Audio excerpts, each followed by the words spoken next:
No Jumper, coolest podcast in the world. And today I'm in here with the mayor, Munchie B. And we're having a conversation with somebody who you introduced me to. This is an interview that Munchie conceived of. Yes, That sir. part. We got T-Mac in the building. Yes, sir. And I guess I'm going to throw it to the mayor first. Like, why would you describe why this is a relevant interview and who is T-Mac to you? All right, because it's timely, right? And then it's real timely at this point because all right, we got the Diddy trial going on, and then as of now he got sentenced. He got his 4 years. It's a W for Diddy. I've been saying free Diddy from the beginning. It ain't guilty to be hypersexual. Wouldn't nobody be nothing on my chest, but other than that, he not guilty or whatever. You know what I'm saying? But T-Mac, his expertise is training women, bitches. You know what I'm saying? Like to be submissive, to do X, Y, and Z. And I think the things that Diddy could have did to maybe not letting them in this situation, maybe he should have came to T-Mac. Yeah, That part. Okay, and T-Mac got a book out. What's the name of the book? Name of the book is BDSM, the BBC Chronicles. And Adam, this is yours right here. It's your copy, my brother. I need this. I Yes, gotta. sir. Yeah, I definitely Yes. need this. For the record, Yeah, the no, cover has some sort of. Well, I guess it's a black or Yeah. black rooster. What I got on my shirt. Yes, there it is again. Okay, Yeah. and he's extremely muscular and wearing a very well-fitted suit. And the BDSM stands for bondage, discipline, sadism, masochism. Yes, sir. So, okay, let me ask you this: how did you enter into the world of, I don't know, professional sex havers or anything in that realm? It first started out, man, when I was up in Oklahoma in the Midwest. Okay. And started going to like hearing about these swing parties and stuff like that. Mm-hmm. So I started visiting these swing parties. And when I moved back to California from Oklahoma, I came back to LA for good. And just one day messing around at work, searching around on the website. I'm working security at a bank and I'm searching around on the website. And I come across this this black website from back in the day. I don't know if y'all remember Black Planet, shameless plug. I used to hear about it all the time. you know, it was Never one of those dove in websites, myself. yeah. Yeah. So What is it called? Black Planet. Okay. It's It's kinda- like it was- MySpace. yeah, for dating. like the It was like a black dating black website. MySpace. No. Yeah. Okay, Black Planet is Yeah. familiar. And so I'm searching one day, man, and I get a DM from a white lady. And I'm like, okay, why is she messaging me here on this site? Because it's supposed to be catering to black people, right? Mm. And so I asked her, I'm like, hey, how do you know what you doing on here? And she's like, well, to be honest, you want me to tell the truth, all I mess with is BBC. Mm. And so I said, okay. I said, that makes sense. Okay. So we got to talking, man. And she might know now because my book is out, but to that day, she don't realize that she's the one that introduced me to that lifestyle. Mm. Because of the way that the interaction that her and I had with one another, she just automatically assumed that I was a dom by my personality, my attitude. Define what a dom is. Okay, a dom is basically a man that dominates women, but not in the way that everybody thinks. He dominates her sexually, he dominates her mentally and emotionally. A lot of people see dominatrix and see men dominating women. They think it's all about sex. Right. But a lot of them don't know that it's 90%, 80% mental first. Okay. There's a lot of sex involved. But if you don't have that mental connection and have that true dom and submissive connection, then it's just sex. So this woman basically just felt the vibe that you would Yeah, be just good my at this energy kind of that thing? I might be good at that. And she assumed that I was. Uh-huh. So when she said, are you a dom? I felt like she wanted me to say yes. But you didn't know anything I didn't about know this nothing lifestyle. about it. So this is nothing. nothing to It's you. new You're- to me. You're yeah. a dom? When Question mark? I knew the term, so I kind of knew what she was talking about, Right. but I really didn't know where she was going with it. But I felt like she wanted me to answer yes. Okay. So I said yes. And she was like, okay. She's like, I knew it. And I'm thinking to myself, man, you don't know shit because I'm really not. Yeah. And so as the conversation goes on, we set up a time to meet 2 weeks later. Now I get off the line with her and I'm searching. I said, well, I need to find out what the this dom shit is. So I go to the internet and start searching. Come across this website that caters to that type of stuff. Okay. And I look up the website, and while I'm searching on the website, I come across these black guys that were doms. They have been in it 20, 25 years. And I see on their profile, they got 1 submissive, 2 submissive, 3 submissive. They got all these submissive women on their profile. So I sent them a DM, not knowing if they was gonna get back with me. I shoot them a DM. They holler back. They say, I tell them my dilemma. I said, man, look, I think I messed up. I done told this woman that I'm a dom in the BDSM lifestyle. I don't know shit about this. One of the guys was like, man, yeah, you shouldn't have done that. You know, whoop-de-whoop. This is, you know, people take this serious. But then another guy was like, man, we gonna get you together before you see this woman. Invited me to his house. All I was supposed to do is observe. He just wanted me to observe and look and see what was going on, how he connected with these women. So when I got there, I spent the whole weekend there. Didn't participate, just observed. And I'd observed how he had this mental connection with them, and how when they talked to them, they knew what he was saying just by the tone of his voice or the way his aggressiveness. And he didn't have everything that they did. They responded, yes, sir, no, sir. If they wanted to speak, they would say permission to speak. And so I was like amazed by this shit. Like, man, this shit is crazy. And so I watched him do all the sexual acts with him throughout the weekend. And so by the time I left him, hold on, watch him. Yeah, I watched him.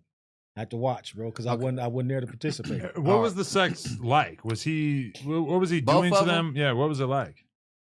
Before they got to the sex part, he had them doing domestic shit around the house. Okay. Cleaning up the house and all this type of shit. And these are women who would go spend like a weekend with him? These are women that lived with him. Oh, so this is their day-to-day. Yeah, they've got to the point in their relationship to where they're living. Poly relationship. Yeah, they're poly relationship, but both of them are submissives. Got it. And both of them understand their roles. Okay. And he explained to me that, you know, it wasn't always like that. He had to everybody had to learn their roles. You know what I mean? And so once I seen the way he connected with him, I said, okay, I see the mental connection. So when I started seeing the physical activity, it's like everything flowed. Because he was had them doing stuff, bro, that I would have never thought of having women do. Like what? Crawling on the floor on their knees, walking them around with leashes and collars. You know what I'm saying? He would sit back in his chair and he would have one get on all fours like a dog. And he would kick back and put his legs up on her back as if she was a footstool or something. Okay. And did it feel like is this part of sex, or is this just something that they're kind of doing throughout the day? This is something he explained to me. That part of it was to show the type of power that he did have over them. Okay. A lot of people might look at that, that's dehumanizing. That's wrong. But that shows that the connection, that they were willing to do whatever he wanted them to do, as long as it didn't involve him hurting them. And it wasn't against their will. And it wasn't against their will. It was nothing forced. Right. Okay. Everything was willing. How much did it feel like this is just what they would be doing without you there versus them sort of showing you, like performing for you? And that was the thing. I didn't sense no performance. Really? It's almost like they really blocked me out, as if I wasn't there. Like it was no laughing, it was no joking. Everything was serious. And so now I'm like, wow, this shit is really deep. And so I'm thinking to myself, okay, now I need to pick up on enough of this before this woman comes down to see me. And so now we get to the point to where she's getting ready to come see me. So he felt like, hey man, look, if you do this right, if you play this right, you can wing this. You can convince her that you're experienced at this. So when she comes down to see me, she lets me know, hey, she's a volleyball chick, nice body, blonde hair, blue eyes. Is she shaped like Megan Thee Stallion? Not as thick as Megan. Is not as thick as Megan, but she was nice. Okay. And when she came down, she had on a mini skirt. You know those walking boots that the doctor give you when you mess up your feet or your ankle, that big ass space boot? And you just kind of walk. She had on one of those. What? Why? What was the boot about? She said she hurt herself playing volleyball. Okay. So that's why she had the boot. I thought it was some Dominatrix. She just had hurt herself playing volleyball. Okay. And she had on one sandal, pedicure off the chain, beautiful toes. So I'm like, man, she's bad. So when she stepped out the car, the first thing I see is that boot. I'm like, the fuck is this? Because she didn't tell me this. She didn't like let me know on the phone, hey, I'm hurt, blah, blah, blah. She didn't tell me none of this. So then she stepped out with her other leg. I see the sandal with the pretty toe. I'm like, what's going on? So I'm like, what's going on, sweetie? She's like, well, you know, I didn't want to back out. I didn't want you to think that I was full of shit, and I don't want you to think I was playing. So I didn't want to, you know, change the date on you. I wanted to show up anyway. She's like, but I'm fine. I'm not hurt. So I'm like, okay. It's just a foot. Right, it's just a foot. So she tells me, she says, is there a sex store around here? And I'm like, yeah. And she's like, let's go. We need to go get you some more, supplies and stuff. And I'm thinking, well, I got my stuff. She said, well, if hold on. I got my stuff. What was your stuff? Yeah, what was your starter pack? All right, my starter pack. And that's really what it was, a starter pack. And I'm glad she didn't see it. It was your first time doing it. Yeah, because if she'd have seen what I got, she might have been like, you an amateur. Right. You know what I'm saying? Because Right. I had a little ass paddle, I had a little ass whip, and I had some chains, some furry handcuffs. Some like costume That sounds like type a lot shit. to me. Right. So that's a starter. That's the starter kit. You know what I'm saying? That ain't no starter But it nothing. wasn't no like What else you missing, a gun? The whip was little. You know what I'm saying? And the paddle was little. Okay. And so if she'd have seen it, she might have been like, "Man, for you to be a veteran or good, this is not good enough." But she let me know the reason she wanted to take me to the sex store was because she wanted me to have some new stuff. Since she was a new submissive, she felt like I don't want nothing that's been used on nobody else. no whips that been on the Yeah, bitch but she don't ass. know. I ain't never even used this shit. Like I bought this shit specifically for her. Well, she know now. But yeah, well now she know. Now she 5 know. million Yeah, now she subscribers, know. She know. All right. So, she took me to the sex shop up in Hollywood. Was her pussy good? Man, pussy was fire. I can't lie. Pussy was fire. Look, my Instagram MB Pussy was _ the fire. mayor. You gonna let him know? Hey, wherever you at. MB _ THA mayor. All right, keep going, bro. But He's check it available. out. So she take me to the sex stores up in Hollywood, and we get in there, man, try to narrow the story down a little bit. She buy me about almost $500 worth of shit. That's them sex a toys lot. is not cheap. Right. Like if you want some top of the line, good quality shit, Uh-huh. you're gonna have to spend some money. Okay. Adam, hold on. Adam, are you familiar with the process? No, I never bought sex don't toys. Your content don't involve toys. No, I'm not that creative. I'm open to it, but no toys. You ain't got to that level Almost yet. no Yeah, toys. yeah. No, I'm really like, Yeah. and it's crazy because this is a dude who really was doing it for the love of the game. Like, I know a lot of porn dudes who came from the lifestyle, quote unquote, the sort of swinger scene, Right. and then they at some point realized like, oh, I could do this on camera and make a living from it.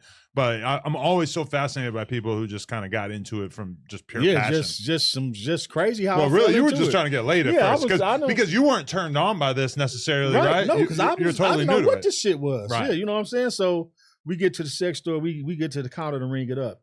There's this gothic looking guy, like black nails, fishnet gloves, eyeliner, all this stuff. He sees leashes and collars hanging behind him. And I felt like he was putting me up on game without letting her know. Because when we got to the counter and he rung everything up, he's like, "That it?" I said, "Yeah." He said, "Hey, bro, you got to get her one of these." He points to the collar, and I mean, she's smiling. She's smiling like, yeah. And then Hold I'm on, can I like, interrupt you real yeah, quick? yeah.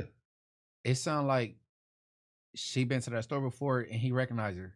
And he knows That could have been the play. That could have been right, play. Right. He knows what she wants. You know what I'm saying? He threw you But an I alley-oop. kind of felt like he was throwing me alley oop. Yeah, he And did. so, Yeah, all right, go ahead. so And he knows what the dopest shit Right, is in right. the building. You know, Right. he's selling 10 things. He knows which one's and that's the best what one. he works. He see these people every day. But you freaking at the same grocery store. I think she go there and he recognized her like she like the leash, bro. Get this. So this is what happened. So I get the collar. He said, "Man, you got to get one of these too." He grabs the leash. She's standing there cheesing. Now I'm thinking to myself, like, man, where is this finna go? And so he rings it up, and right before we get ready to put it in the bag, he says, "Hey, man, you got to make her wear this out the store." So now I'm like, what the? Damn. Hey, so I wonder, is he involved with BDSM and he work at a porn store now? Probably a lot of overlap. What Yeah, is it's called a sex store? it's probably a lot of shit that he that, like Adam said, it's probably overlapping to where he is involved in that shit. Right. And he might have, I don't know, he might have picked up on like this dude trying to show her something and let me help him out. And so I grabbed the leash in the collar. He said, "Man, you got to make her put it on." And I'm looking at her and she's just cheesing, smiling like, "Yeah, Right. I got to put this on." So I'm like, put the collar on her, put the leash on her. I walk out the store on Hollywood Boulevard. This is 10 o'clock, 11 o'clock at night on a Saturday night. Streets are packed. I'm walking down the street, big black dude. What year we talking? We talking 2006, 2007. Okay. And how far is your car from where you walking from with the store? 2 blocks, bro. Like, how Hollywood is on a busy night. Ain't nowhere to park. Right. So I'm literally like 2 blocks away, 2 Out here blocks down. getting your Brian Pumper on. Man, so Nothing could be more Brian Pumper than walking a bitch on a leash on Hollywood man, Boulevard. that's what it was. That's exactly hold on. what it was. What nationality is this woman? White girl. She white. All right, keep Yeah. going. We walk out the store, man. I can feel all eyes on me. You know how bad I look? You walk with Yes, a white woman that's what I'm saying. I Sure. can feel all eyes on me. Nobody's going to be able to not look at that. So we're belling down the street, but I'm thinking to myself, well, this is Hollywood. A lot of strange shit be happening out here anyway, so maybe I'm not too out of place. But I'm still nervous. Yeah. I mean, it's more normal on Hollywood Boulevard than probably almost anywhere else on earth, but it's still weird as for Hollywood Boulevard. Yeah, so I'm walking down. I got her on a leash, so she's on the right side of me. I'm holding the leash down by the side. She's about 3 steps behind me, and she's limping.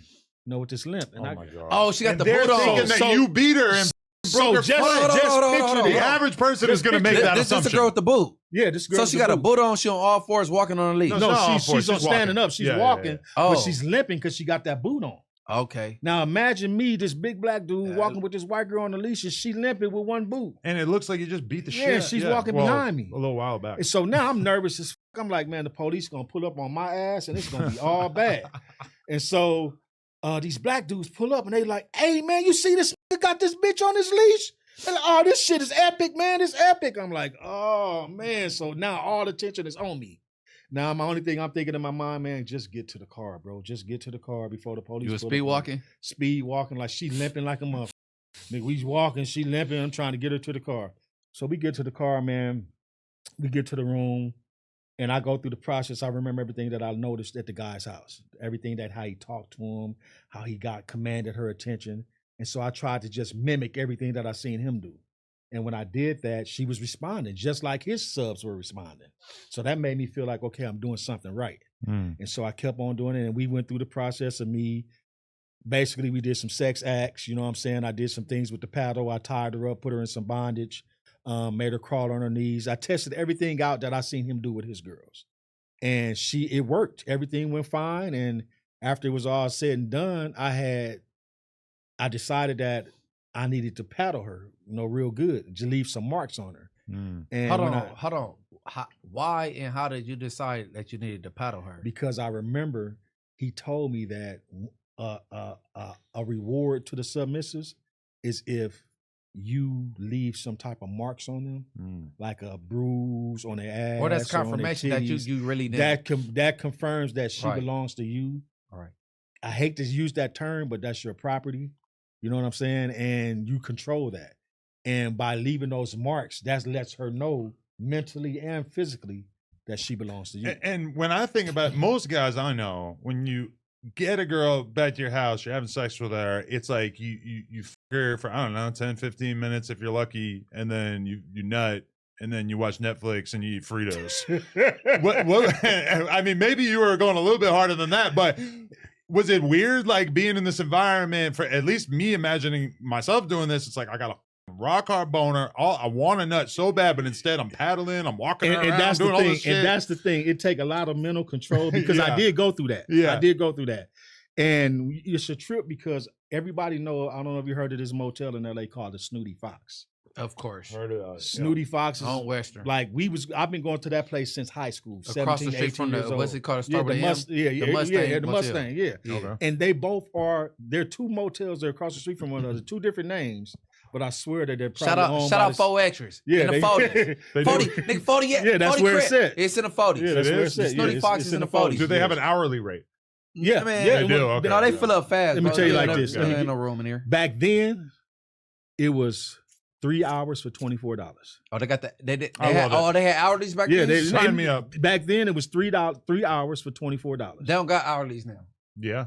No, they don't got hourlies now. I mean, really, if you're the cops, it's hourly rate, you gotta shut that shit down. Yeah, That's I mean, crazy. but it's been like that for years. It's a lot of Really? ones that got Okay. It's hourlies. been like that for years with them. But see, he older than I am. Yeah. Like, you know what I'm saying? Yeah. When I came around, Snooty Fox. See, I'm it wasn't- 52, so Yeah. I was going there when I was 17, 18. We used to sell dope and push dope. We knew dope dealers up in there. That's how hot that spot was. Right. And when you walk into the room, it's one of those rooms, if a girl has never been there, she'll be amazed by it. And you know in your mind, this ain't shit. But you walk in the room, you got mirrors on every wall. Mhm. You got mirrors on the ceiling. Right. You got a big ass bathroom, vanity bathroom. It's like the one on looks, Jefferson. Looks like a penthouse. And this big ass shower that can hold about 3 or 4 people at a time. So when she walks in there, to her, in her eyes, it seems to be like a high class spot. So when she walked in, she's like, "Oh my God, this is nice. I've never seen nothing like this." And they got rooms with jacuzzis and heart-shaped jacuzzis. So they tell you what, you know what type of place that is if you walk in something like that. It's going down. Yeah, so she's like, "This is nice. This is nice. You know, I know this must have cost you." I'm thinking to myself, yeah, $24 for 3 hours. You have no fucking idea. But if you want to think this shit costs $200, I'm gonna let you think that.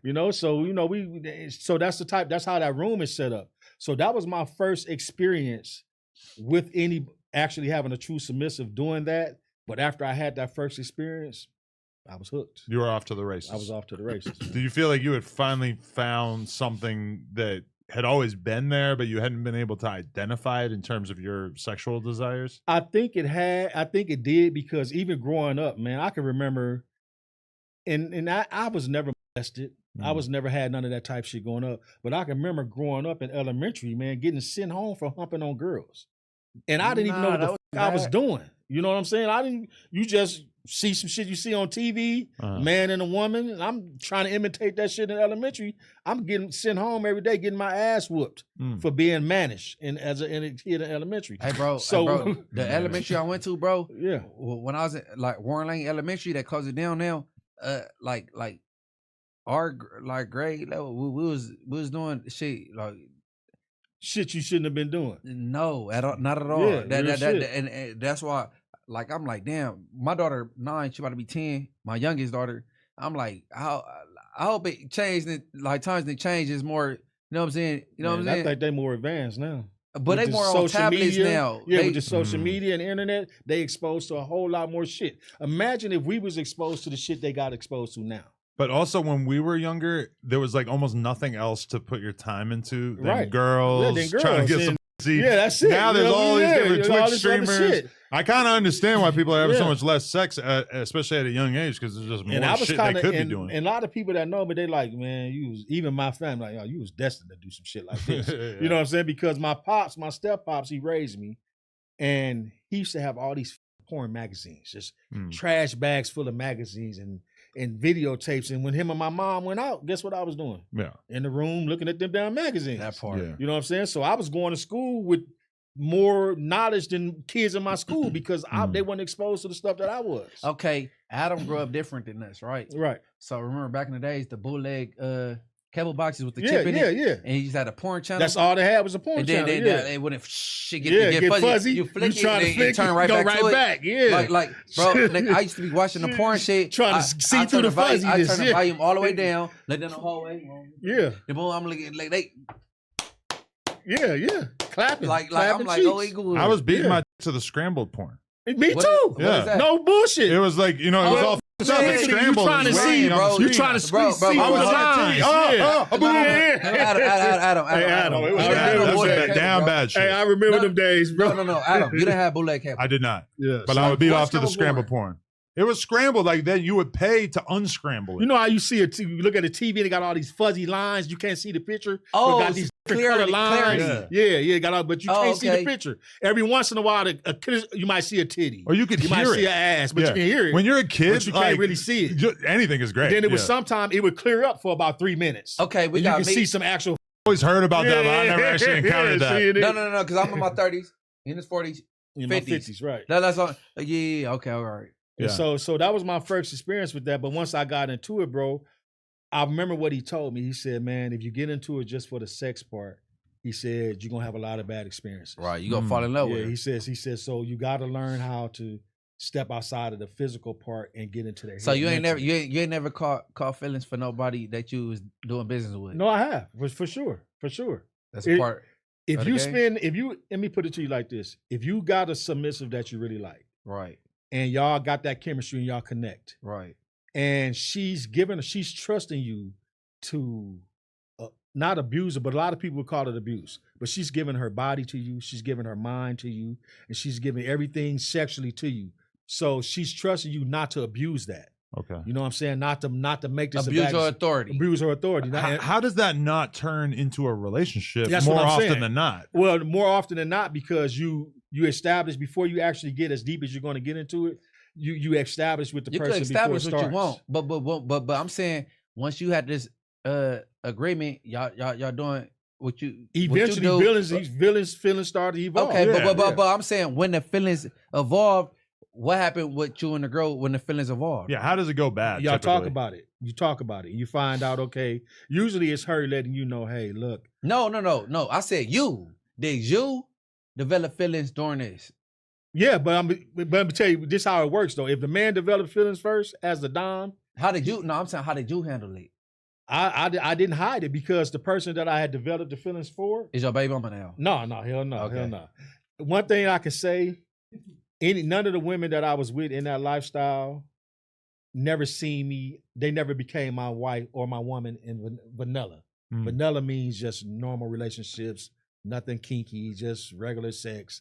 Just kind of plain type shit. Because when I'm listening to you talk about these women enjoying being treated like this, being treated like animals, and being all this stuff, it's just kind of hard to square that when you think about the typical relationship that like me and every other guy that I know is in which your wife is always bitching. They're all like, They got extremely strong opinions about everything. They want to be treated with respect. They might go some long period of time without wanting to give you any. There's all these problems that come up in relationships that sound nothing like what you're describing, but so it's got to be kept like as a separate arrangement. But y'all's is similar but different because we're doing it for money. It's completely different. Yeah, it's content. It's different. But no. He get paid to do the same. He get paid to do what he do, and you get paid to do what you do though. So it's the same but different. You know what I'm saying?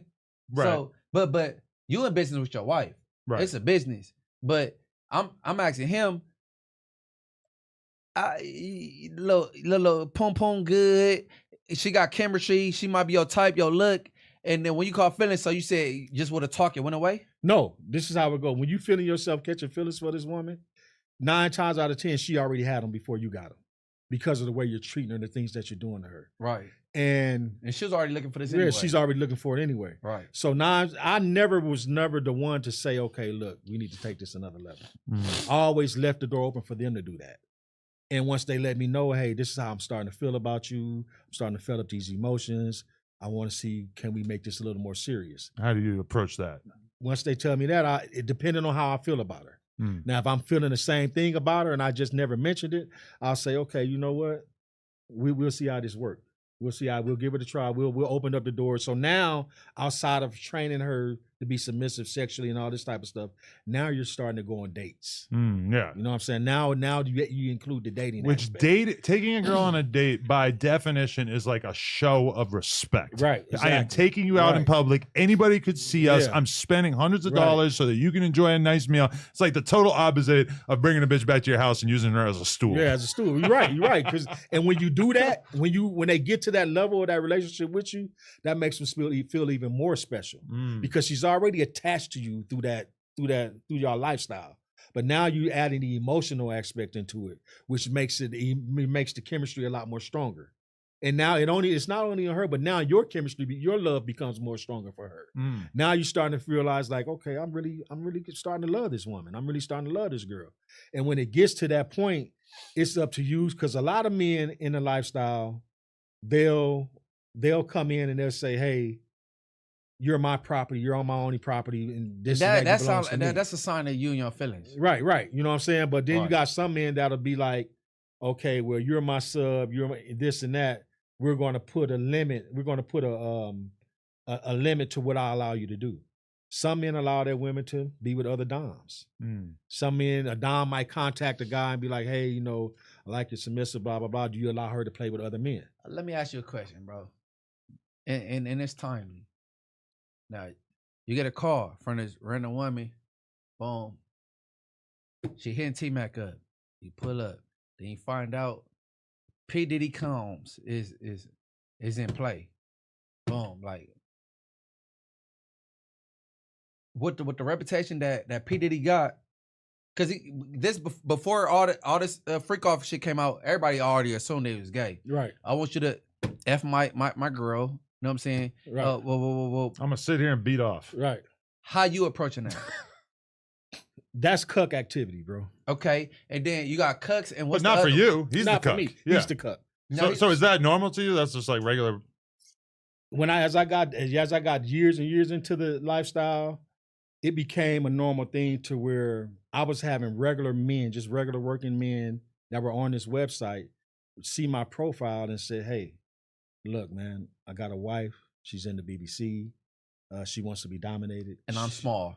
I can't do it. I can't see myself treating her like that. Right. But I will allow someone with your expertise and your experience to take control of my life." But how did he pick you? So you got your you on your profile. On my profile, He's not I have going my just by a picture. face shot, right? He's going by my face shots and any, or assuming all black niggas is sized up. yeah, and any pictures I have, because usually on that when you got those type of profiles, you have pictures and videos of your experience, Right. showing what you've doing to women. Right. Okay. Basically, which when somebody you can tell somebody they can read your profile and you can say I'm this, is that, and that, but when they see the actual proof, that lets them know, Man. okay, he's serious. Hey, about look, it. where the You know, hey, he's look, really look, about where it. the website for the fetishes? They want to fuck a blind nigga, like they like Nigga. goes in like no for real, like well no where is that though? I look on blood, we gonna do it up. Hey, look, cause I mean, you could probably just include that information. No, on real this talk. website. Real talk. Yeah. No, they gotta come straight. Look, y'all gotta know what y'all looking for. With me, right? They gonna know though. Look, hold on. Look, cause what the viewers don't know that they gonna see later. We got Natalie, OnlyFans, right? Look. We might hook it up. Plug talk. Munchy beat Natalie. Beat her doonies down. Oh, me and Adam been in talks. About to happen. Nigga, Natalie got a bumper like a Volvo. I'm assuming Natalie's the girl in the white over here. Yeah, that's What? Natalie. Okay. That's What? Natalie. We go, Yeah, that is At Natalie, one point we yeah. gotta do a 360, right? But look.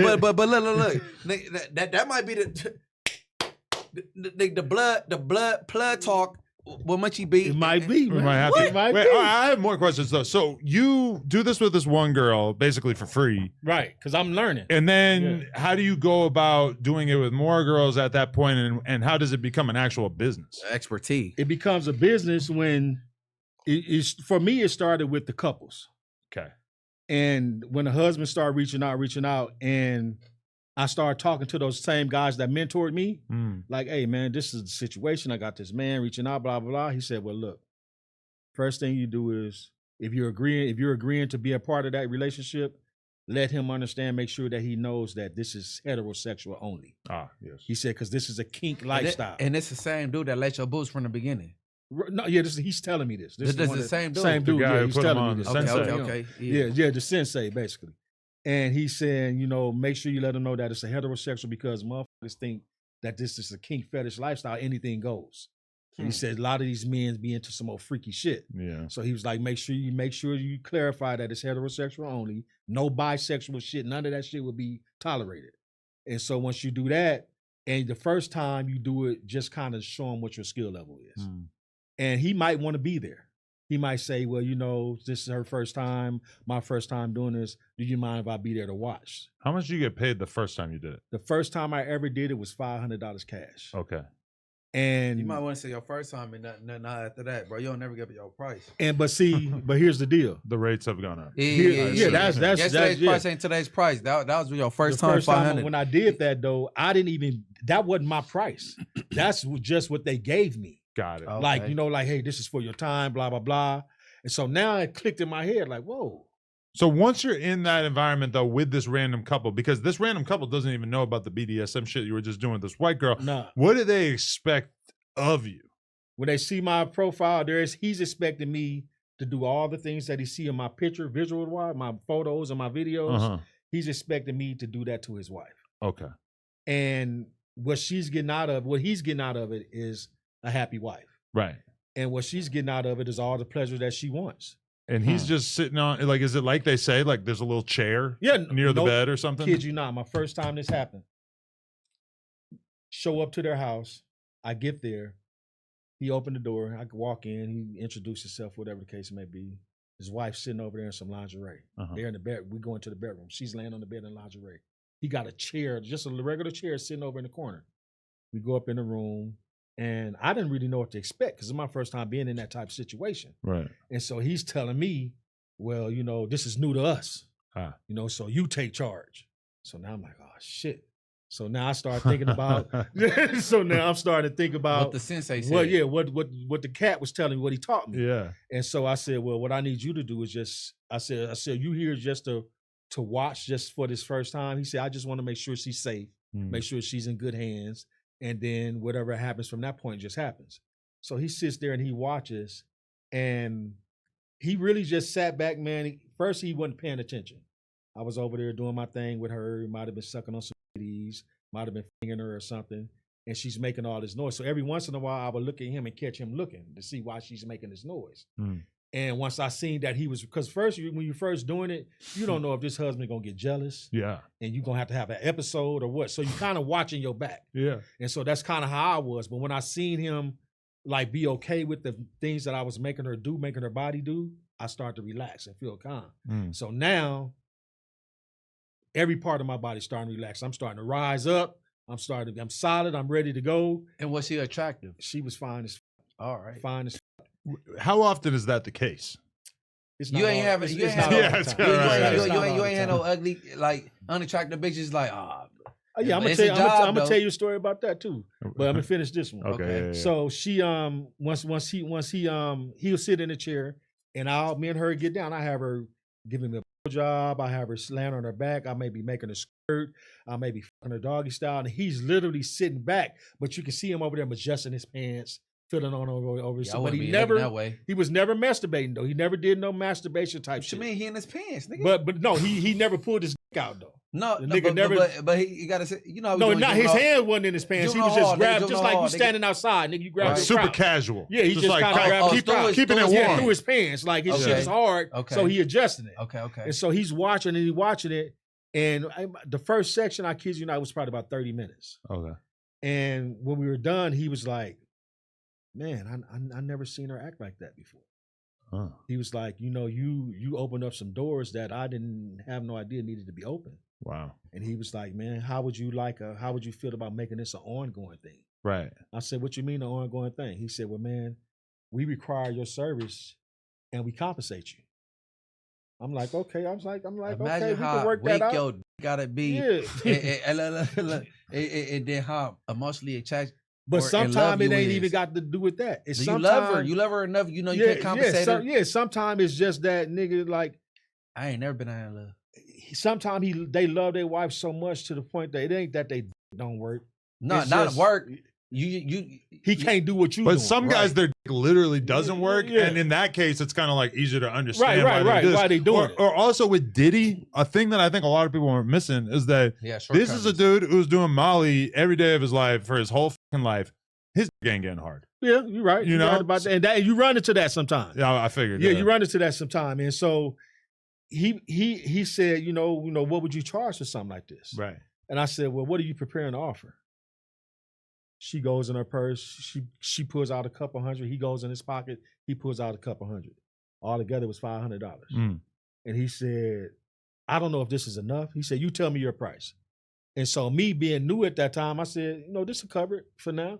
You know what I'm saying? But as we get into it. You told him for now? Yeah, for now. All right. But as it goes along, you know what I'm saying? As we get deeper into this, we can do some renegotiating. I said, but since this is you guys, I tried to play it look like I was a real businessman. Yeah. I'm like, since this is you guys' first time, I'm gonna give y'all, I'm gonna accept this what y'all giving me as a. You don't want to be like, I honestly have no clue what exactly. going so on. I just kind of tried to wean the situation. Yeah, you can't solve that. And so that's what happened. So that was my first time ever being monetized by it. Got it. And that relationship turned out to be a little bit over a year, and he was literally wanted her to see me sometime twice a week. He was always there? No. After that first time, never seen him again. That's crazy. Whoa. Never seen him again. No. That's crazy. That's crazy. And what was even more crazier is that he would send her down with the money to cover the room. And he would also cover if we want to go out on a date. He'll pay for the date, all that kind of stuff, and give her cash for me. And so what he would do, he would always tell me, in the beginning of this, when he seen that we were becoming an item, like she was really being my girlfriend, he let me know. He told me straight up. He said, look, man, I love my wife. We got kids. We've been together for almost 20 years, married 20 years. I don't want to lose my wife. I don't want to get divorced. He said, so I'm just asking you to not destroy my marriage. You know what I'm saying? So, and I respect that because, he was letting me know, I'm trusting you, man, with my wife. Just don't f my marriage up. Right. And so I'm like, okay, I'm thinking to myself, I'm going to do the best I can within my means and my power not to let this shit get out of hand. Right. And so when they come at you like that, you kind of want to be real respectful. And it's always, I kid you not, it's always her that falls in love. Mm. You know what I'm saying? And now she's telling you, well, I don't even want to fuck him anymore. And what? And they tell you that? Yeah, they tell me that. So you came to that point before? Yeah. She's telling me, I don't even want to. And you did what? How do you handle that? How did you react to that? I'm sorry, but first I was kind of like flat. I was because I thought she was playing. I was like, well, shit, I guess you don't. He ain't doing what I'm doing. He ain't working that pussy like me. So I know you don't. The usual black hood. Yeah. So, but then when I found out she was serious, she's like, no, serious. She's like really. She said, all I really want him to do is eat my pussy. She's like, I don't want him fucking me. She's like, this pussy is yours. This belongs to you. And she's like, I need to let him know that. Wow. And I'm thinking to myself, like, how is this gonna fucking work out? And what if he goes and gets a gun and kills you? You understand? Like, this really how this shit can go. Yeah. And so I'm like, I said, well, look, that's something you're gonna have to work out with him and talk to him about. I'd already told him that I wasn't gonna mess up your marriage and I was gonna keep shit at a certain distance. And how did that go? And so she wouldn't have talked to him. And you ever heard of a chastity belt? Yes. Never seen one in real life. So explain bro. Yeah, you explain it. A chastity belt is basically a dick cage. A what? A dick cage. Where a man, it's a strap that they put around the waist, but it has a cage on the front of like a dick or something to put your dick in, and you lock it up. I've heard it with women more often. No, they have. Well, we call it a dick cage, but it's the same thing. Okay, it's basically like underwear that you lock. You can't get it off, and it prevents you from having sex. Right. And so she had one of those, and he had a dick cage. What the fuck? They both did. They both had one, and this was their way. Believe it or not, that shit turned him on. He was all for it. So he couldn't jerk off. Yeah, he couldn't jerk off. Lord. So what it was he wanted me to always send him audio of what we were doing or video of what we were doing, just so he can either listen to it or see it or visualize. I don't know what the fuck he was doing with it. It's called a what cage? Chastity belt, but he called it a cage. A chastity. And basically his dick is always soft. It's always flaccid. And it's balled up in this little cage. And it has a lock on the end. My God. It has a hole for him to pee, but that's it. What if it gets hard? It can't get hard because it can't expand. It's nothing it can do. It's so balled up. You know what I'm saying? You at your flaccid moment. Okay. So it won't grow. It can't grow in that cage. Hey, bro, he just need to move it along. And so when it gets to that point, when it's like that, she gave me, it only had 2 keys. Yeah. She gave me 2 keys, the keys to his shit and the keys to her shit. Which one's hers and which one's his? So this fool's got to go to work on Monday with this thing on. Yeah, so yeah. And it was, unless you unlock it. Hold on, I'm lost. 2 keys. What is the keys to? Because the key, chastity belts to the cages. It's only one belt. No, but they each have one on. She had one too. They got one for the pussy too. But how'd she get his key? What you mean? She stole it? No, he gave. He's now falling under the title of being a cuck now. Okay, so he wasn't a cuck. He was just watching. He was just watching. Yeah, first. That's not cuck. Cuck involves what? Humiliation. Humiliation and Schoolboy Blue. Denial. Being denied. Don't make it about it. No. No. We not gonna detour, but Schoolboy Blue. Humiliation. Is it a name for that? Like a different type of name? The shit that Schoolboy Blue was doing. People do that shit in the lifestyle. They want to be embarrassed, but that's not. They don't consider that a humiliation. That's a form of kink. And that's a fetish. That's a form of their kink. They don't what's the consider name that of it though? What you mean? It got to be a name for it. No, there's no fucking name. It's just kink and fetishes. It's a fetish. It's a humiliation fetish. He's a sub. It's a humiliation fetish. It's a kink. But also, it went beyond that with Schoolboy Blue, because he was actually giving out locations to some of the people from his hood's neighborhood. And he was under the influence of a lot of shit. That too. He was under the influence of a lot of shit. Hey, listen, I think he would have did it song. And see, that's what they always tell us too. That was one thing that my mentor told me. He said, always have a clear mind. He said, because you don't never want to hurt these women. Well, if you were off the molly banging her too, and then you might not perceive the situation, right? The guy watching you, you're not gonna be able to perceive like if he's cool with it, if he's happy, if he's mad. Hey, Adam. Yeah. As a kid, everybody experiences. I don't smoke nothing, cigarettes, weed, or nothing. Everybody experiences weed. I deal with Molly and ecstasy. I frequent, right? I never thought about a man ever, bro. I didn't pop excessive pills, bro. Ain't nothing gonna make me want. Same thing here, yeah. With the humility, for the record, I'm gonna show you where the homies live you at. should never want, to me, a real man. Not want it. Let me tell you how I used to feel about They these trying to blame men. it on drugs, though. I do hear that meth damn near turns you gay. I believe it. And I've heard that a lot of times. Believe it or not, first place I heard it was here. Yeah. That's the first place I heard it was the interview you did here with somebody. Whoa. And so, Stu Boy Blue. No. That's the first time I heard about meth making you do some other shit. No. But the thing is, crystal meth is everything under the kitchen cabinet. All the chemicals, and that's chemical based. And we talking about kerosene, battery lithium. And guess what? I'm not about to go further. Cleaning shit under your sink. Into my confirmations, but it's a fact that these drugs make these people do that. Crystal meth in particular, I'm talking. So about. It takes your exploration to another level. Man, it's definitely like the ultimate sex and see drug. that's one reason he always told me, make sure you keep a clear mind, because you're responsible for the safety of these women, right? Because some of these women are what they call masochists. That's what the masochist is. Sadism and masochists, those are women with high tolerance, right? And so a lot of these women would want you to take a paddle or a whip and spank them and beat them until they're so bruised up, bro. You would really think that she was domestically abused. And so, have there been any BDSM content on Plug Talk? No, never. No. We need to get some on there. We have shot in some sort of like BDSM type spaces where they have the sex horse and the sex swing, and the scenery and shit. We never really got into that. Like, so and see, you got to really get into that shit. You know what I'm saying? Okay, that's good. And so that's what we call it. They say, well, what's the scene gonna be like? How you gonna set your scene? But up, he can't get into it if you don't know about it. He gotta employ somebody or something. Like he go look stupid, like with the paddle, like Adam with the paddle, like no, but he don't. Bitch, I'll paddle a bitch. Even on those grounds, when you paddle on a bitch or spanking a bitch, you still have to. It's a way to do it. Yeah, right. Like just say somebody that's never paddled a bitch, he can get up there and spank her. It might hurt her to where I can get up there and I can do it the right way to where it's going to hurt, but it's not going to hurt her. Okay, this is like one of the most important questions we ask is when you get into doing this, once it's become a bit of a groove or whatever. I mean, I'm sure you remember the first time that your dick did not work as you expected it to, especially given some of these women are not going to be as attractive as what you would maybe get in your day-to-day life. How did you approach that? You kind of got to kind of trust yourself and kind of wing it. You kind of stress. So you ain't going to the gas station getting the little pills and then. If you ain't got it by then, if you ain't got it now, they know what the fuck you gonna do. Tell me to go back, go get some. I'm finna go get these pills. You gotta have that in your fanny pack. Yeah, you gotta already have whatever you gonna need. You gotta already have. But I feel like you started so long ago that maybe that wasn't even out yet. It wasn't, and I wasn't having those issues at that time. Oh, okay. And I still don't have those issues to this day. But a lot of times, so you ain't had no unattractive clients or some they wop like a mixture. I'm about to tell you right now. I get contacted by a black chick, right? Mm-hmm. She reaches out to me, and we start dating. Perfect personality, beautiful personality, sweet woman, but the looks was terrible. And I'm just gonna keep it 100. The looks was terrible, but the body was bad. Personality was bad.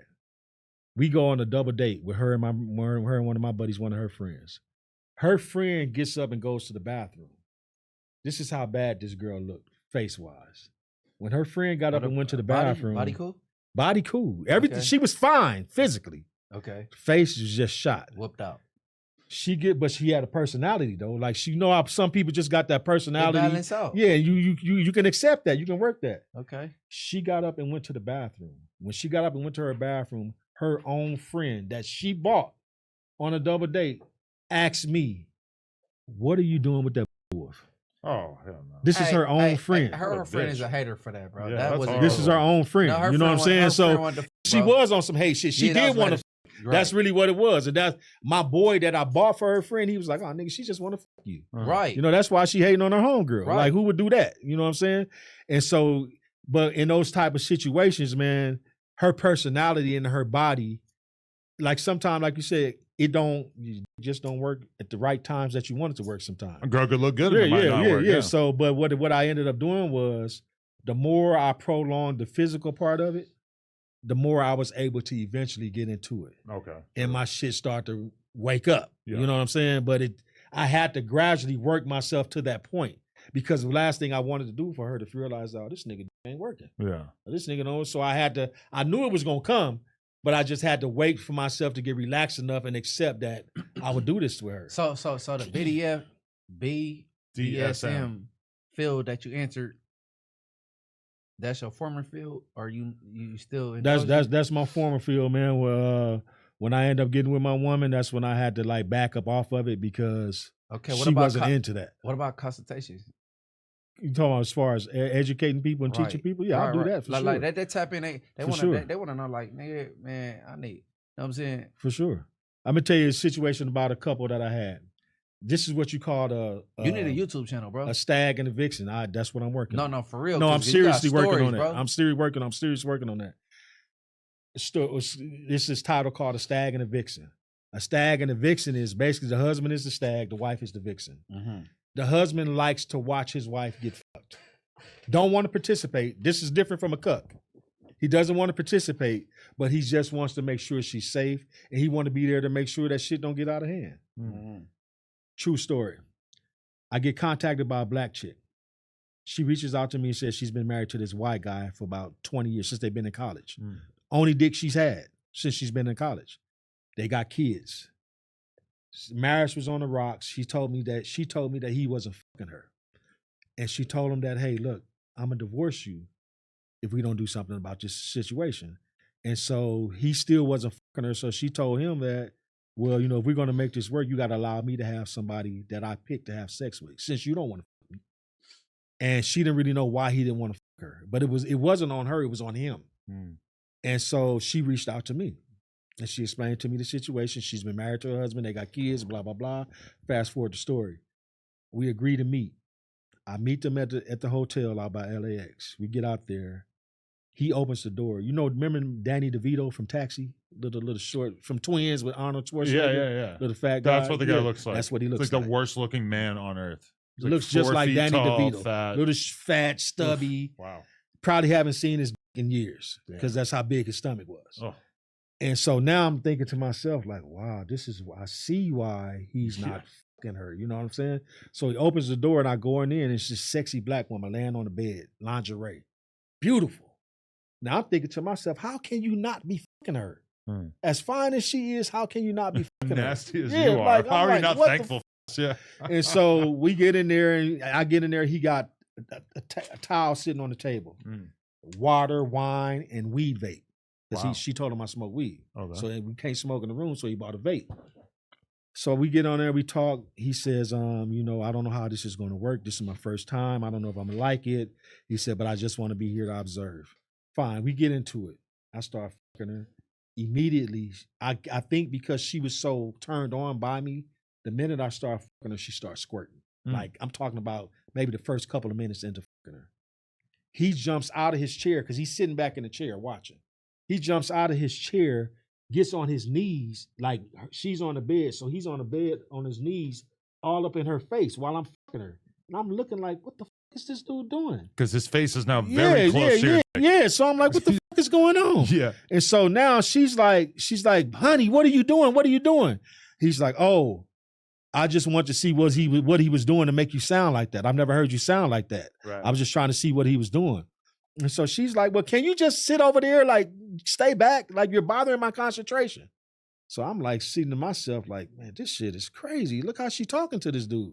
So he goes, sit down. I'm still fucking her. I bent her over, hitting her doggy style. He comes back doing the same shit. At this point, she's like, honey, can you please just go move? And she said, matter of fact, will you leave?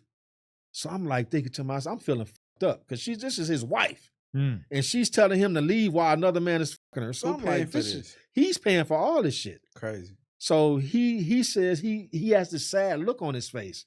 I'm like, fuck, man. So he says, well, do I have to leave? Can I just go sit in the bathroom? And she was like, I don't give a just go somewhere. Just stay out of my face. You're doming her and she's doming him. She's doming him. Exactly. So he's like, can I go sit in the bathroom? And she's like, I don't give a just get out my face. Oh my God. So he goes, sits Picturing in the bathroom. a sexy black woman and then Danny DeVito doing this is so yes, sir. funny. And this is how it happened. And so he goes to the bathroom and he sits down. I can see him when he closes the door. He sits down and folds his legs and he closes the door. He got a glass of wine. Wow. He's in the bathroom on his phone while I'm in the room fucking his wife. When he goes in the bathroom, she lets go. She get loose, freaky, wild, like everything that she was holding in while he was there, she's let that shit go once he went in the bathroom. Wow. So she's in there hollering. We in there having a good old time. The only reason it stopped is because I said, this motherfucker been in the bathroom for like an hour. He ain't knocked on the door. He hasn't come out or nothing. And so I said to her, I said, don't you think we need to, get him out the bathroom right now? And she says, look, this is about me. He agreed that to allow me to do this. He wasn't fucking me. Yeah. And I told him this is what we had to do to save our marriage. She's like, so I don't really give a fuck about how he feels in that bathroom. Wow. And I said, well, I feel fucked up that he's been in there all this time. I'm like, man, she's like, okay. She's like, but next time we meet up, he can't fucking nowhere be around. And so he comes on out the bathroom and he got like this sad look on his face, man. And I'm like, and so I say, John, so I said, man, how you feeling? How did you feel about what's going on? He says, man, I don't know how I'm gonna feel when I get home. He said, but right now I'm just glad that she's happy. She's smiling. I heard in the bathroom what you were doing to her. She's having a great time. He said, I just don't know how I'm gonna feel about it. Fast forward 2 hours, they go home. I get a text from her 3 hours later. She's like, can you meet tomorrow? I'm like, yeah, it's gonna be me and you. She said, yeah, he already agreed to it. Wow. And so I guess she went home and gave him this ultimatum. Look, either you don't show up or I'm gonna do this shit anyway. And so the next day, I met her the next day and he had bought the room. When I got to the room, he was already gone. Did you get the idea that they were like really, truly in love with each other in some sense? Or because this sounds like the worst relationship ever. I just wonder if there's like a silver lining to it where actually they were nuts over each other, just not in the sexual way. It seems like they may have been at one point in their lives. And maybe when he got big and out of shape, because I don't know if he always looked like that. Yeah. But maybe when he got so big and out of shape, he lost confidence. Yeah. You know what I'm saying? He became less confident and embarrassed. Right. And so when that became a problem, that's why I said the problem wasn't with her, it was with him.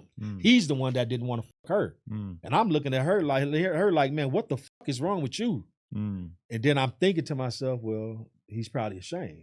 Is this dude looking like Danny DeVito, literally. And he agreed to let me have his wife as my own. Right. And that's what we did. That's where we went with it. Did you ever have the problem where, I know myself, sometimes I get in there and especially if it's looking good, if it's really tight, my problem is not that I can't get hard. My problem is that I want to bust a nut prematurely. You ever have that issue? Because that's going to make you look like you're not the technician that you're representing yourself as. You need to bust a nut prematurely? Yeah, you ever go prematurely? Yes. I've done it prematurely, but I've covered it up. Oh. I've done it prematurely. And you know how when you bust a nut, I'm tired. You can't do that. I continued with the playing activities. Continued spanking her. That's the mental game. Yeah, continued flogging her. Continued. But what if she wants you to get back in it? You don't run this shit. I run this shit. Okay. So that's the whole I'll you again when I feel like fucking you again. Yeah. Right. If I stop fucking you and we not fucking no more, you don't tell me when to fuck you again. Yeah. So now she's just going with the flow. Yeah. So now all I got to do is wean this shit until I can get back that feeling again. Yeah. Actually, once you bust that first one, few minutes, 10, 15 minutes, you're going to get that urge again. I think a lot of dudes assume that they can't go the second time, but if you power through mentally, you can get your soldier to stand up again. That's what I tell people all the time. I'm like, man, they be like, oh man, I take this, I take that. I'm like, look, bro, it ain't nothing wrong with taking whatever you take. Yeah. But really the key to this shit is having a mental focus. I remember my whole life, I had never busted a nut more than probably 2 times in a day, even with a girl. And then one girl. What you mean even with a girl? What's the other shit? Let me talk. And then one girl, we get a girl. What do you think of? You're like implying I said something gay because you misheard me, I think. Hey, why don't you try to see if you on some cuck shit, man? No, I said even with a girl, like as in not just jerking off. Okay. In a all day, right. I'm saying I maxed out at like 2 nuts, and then I had one stripper in my late 20s, early 30s who somehow just wanted sex so bad and would demand it. Like literally, I would nut, and then 20 minutes later, she'd be over there just pulling on it. Yeah. And that pushed me. I think I maxed out at like 7 in a night. No, that's real shit. That shit and can I haven't happen. done anything like that since. Either. And it's really on, like I said, it's really some mental shit, bro. Yeah. And like everybody say, oh nigga, I said I'm 52, man. I said, but you know what? I used to always tell women, because I work out a lot, I stay in the gym a lot. So I always tell women, I say, if I'm not in no other type of shape, I'm in fucking shape, literally. Meaning I will fuck you for hours, literally. Right. Niggas always say that. Men always say that. All right. Let's set that shit up. You just can feel set gifted in that way? I felt gifted because I know I had done it before. Not guilty, but gifted. Gifted, like, yeah, I do. Like I did feel gifted. Like I really felt like I was the shit. Like Yeah. because I felt like, okay, I know I'm not the only one that can do this, but I'm probably the only one within my circle that can do this shit. You're in probably like the top 1%. Right. I mean, I've heard tales of the porn industry, especially like before the advent of Viagra and all this other shit. In particular, there's a great Vlad TV interview with a performer named TT Boy, where he talks about basically for like 20 years doing on average like 4 or more scenes per day, which doing that without any kind of pill or anything is just...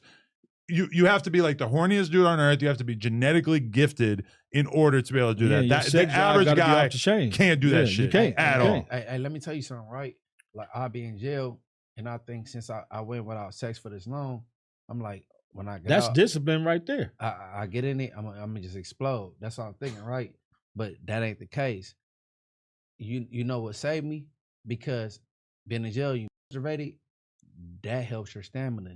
Kind of find out. One thing they used to say about men, bro, if you don't use it, you lose it. And that's real shit. If you don't exercise that muscle, it's not used to being worked. I get out just like anything. And wear some shit out. Yeah, nigga, I've been locked up. Yeah. Nigga, I'm in there. I'm like, oh, I'm still there. I'm impressing myself. Like, oh, I'm still here. I'm still alive. Yeah, you know, real shit. But I also feel like the way you masturbate influences how long you can last when you have sex. Right, because you can train your by masturbating. Because I feel like I have inadvertently trained my to last like a minute because I just jerk off in a hurry. Yeah, you can do that. And in reality, I think the Gunnar approach of keeping a boner for a half hour is probably going to make you better in bed. Okay, this whole conversation possible, right? But the whole thing, like boom, like you beat your back in, boom, and you about to come, then you stop, let it go back down, then you bro. That's how the you Gunnar approach, bro. I'm telling you, hey, listen. But I'm gonna tell you what will turn you on in that situation. Like Adam say, like when you bust prematurely. The act of the other shit that I'm doing, spanking her, hitting her with the vibrator, tying her up, all these other things that I'm making her doing, this shit is gradually turning me on more. It's getting me in the mood again. That's why you don't stop. Like when you bust, once you stop and you cut off that contact, that mental contact, you got to start like from scratch. But if you continue through it, as if you didn't bust, like as if you don't lose that feeling, that drive anymore, you can continue to go, and before you know it, you be right back in that 20 minutes later. Hey, so Adam, how many adult performers you think use the enhancements? Probably 99%. Right. Yeah. I mean, with the shit they got now, every time you look at something on Instagram, they got some new pills out. And it's not just the pills, it's the shot too. You know all about, that shit. You know about the shot? No, what's that? Really? Oh man, they got this shit that's like intended for older men, and it's like a lot of men in porn abuse it. It's basically, I forget the exact name, but you kind of shoot your dick with it. It's like a real short little needle, right? And it gives you like the most insane raging hard on for like 3-4 hours afterwards. That sound like the dude. So you take that day to day? Dudes do it for scenes. That sound like one of the escorts that Diddy had, because he said he had an implant. He went and got like an implant. That's another thing, and I do know about guys in the porn world that have that too. I don't even think I would want some shit implanted in my shit. You don't want that unless you gotta do that. Yeah. What's old boy name? He was on the porn scene. She was riding him, and it came down too hard, and then it was blood squirting everywhere. Then now he got the fake gird. Well, I ain't gonna say fake, but it's a button. Yeah, the button. You press the button, and it fills up this tube inside your. Crazy. That shit has happened to me though before, where I ended up having sex with a chick, and 20 minutes in, I literally had to rush her to the hospital. No. Yeah, her. Why? Yeah, because different. The doctor said that the way that I went in, the angle that I went in, slit her wall. Ooh. Oh, and it caused her to, and it caused her to bleed. Wow. And so when I got to the hospital, it was real embarrassing because I'm got to explain to this doctor for me. Why? Because for one, because I ain't never been in a situation where I'm in a hospital with a woman because I done f***ed her up. Like I done did some up shit to her. No. Hold on. Anytime you hospitalize, you like, woman, I'm nervous. I'm like, what the f*** is gonna happen? Like, what the? And so, hey, hold on. But when he explained it to me, he said that wasn't the first time that he has seen that. Oh yeah. He said he has seen several times where a guy go in at the wrong angle, and if you hit that wall, you can put a slice in that wall. I have a friend whose wife works in an emergency room in Chicago, actually, or previously Chicago, now somewhere else. But basically, there's a constant flow of people having sex-related injuries going to the emergency room, including notably one guy who went to the emergency room multiple times, at least 2-3 times, because he got a pool noodle stuck in his ass. I believe it. Man, what the fuck are we talking about? I'm not kidding, man. Listen, no. I seen a photograph of the pool noodle with all this shit in it, embedded in it. It's the craziest thing I ever seen. You know, Adam gonna go into some stories, man. I know that from watching. A pool noodle is like a big foam noodle. It looks like a gigantic noodle that, like, usually it's for kids and shit. You throw it in the pool, you play with it. My kids ain't never played with no motherfucking pool noodle. I mean, okay. What are you talking about? I never probably heard like every kid on earth has played. That's the nickname for it? Pool noodle? I mean, picture like a floaty in the pool. It doesn't. Oh, okay, I know what you're talking about. It don't have a sexual. Yeah, I know what you're talking about. It's not a sexual thing. This guy was just using it. I know what you're talking about. But just to get back on the topic of you're the only person on earth who doesn't know what a pool noodle is. I just want to make that clear. Just to get back on. Is that the name for it? I mean, I wish I could show you a photo. Stop asking this nigga about the pool noodle, man. Nah, because my kids ain't never playing with it on blood. I promise you that. Stop asking this nigga about the pool noodle, man. All right, I'm over it. Look. Okay, so look, you got those situations, man. Then you also got the situations to where when you have a submissive and you have a slave. Those are two different titles. Because what's a slave, like full time? Slave is full to exactly. You hit that right on the nose. Really? A submissive still has some say so. Right. A slave wants to live this day to day. 24/7. Wow. She wants you to tell her what to dress like, what to eat, what to spend her money on. She might text you that, what should I wear this today? Can I go buy this today? She's asking your permission. She's giving you total control of everything that she does. And it's such a fine line because I know of people who have that kind of relationship. And then you hear about people who get legal cases or lawsuits for like abusive relationships. And sometimes it kind of sounds like that. The same thing. And you wonder to what extent, like if the girl opts in, then this is just a legitimate fetish. Whereas, but try to convince a jury of that.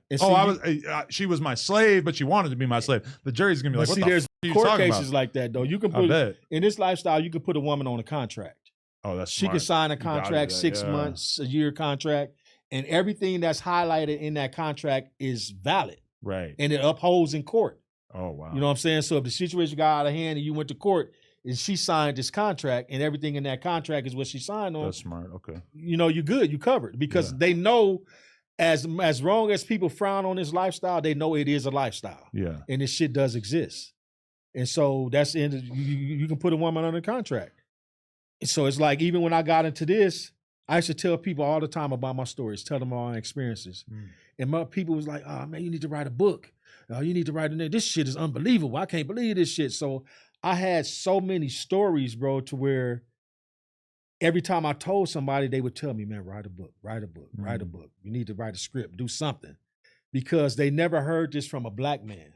Usually in the BDSM and the kink fetish world, they associate with white couples and white people and stuff like that. Oh, that's them white people do all that freaky shit. But they don't understand that there's a big community of black people and people of other colors, other ethnicities that are in that lifestyle. Yeah, I kind of had that realization at some point when I first opened up our relationship and my wife first shot porn with another guy.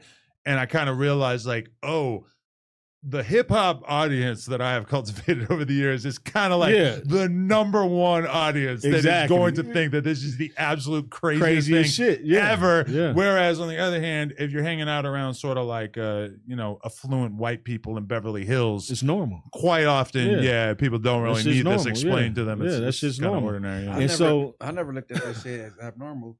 because like most people that's involved with porn, they ain't in relationships with other people that's involved with porn. Yeah, Because people outside that don't really understand. when the we profession. when we went super viral with it, it was kind of because a lot of people didn't understand the porn element of it, or at least they kind of chose to push that out of it because that made it seem so much weirder. You'd never seen a couple Yeah, I mean, because I remember when you first talked about it, when you let it happen, and with Crip Mac, and they were asking you like how you feel and how you feeling about it. You was kind of like, shit, I don't really know. Like, like it, as opposed to some men, I've seen men just look like they lost their whole life after watching their wife or knowing that their wife been with somebody else. Really?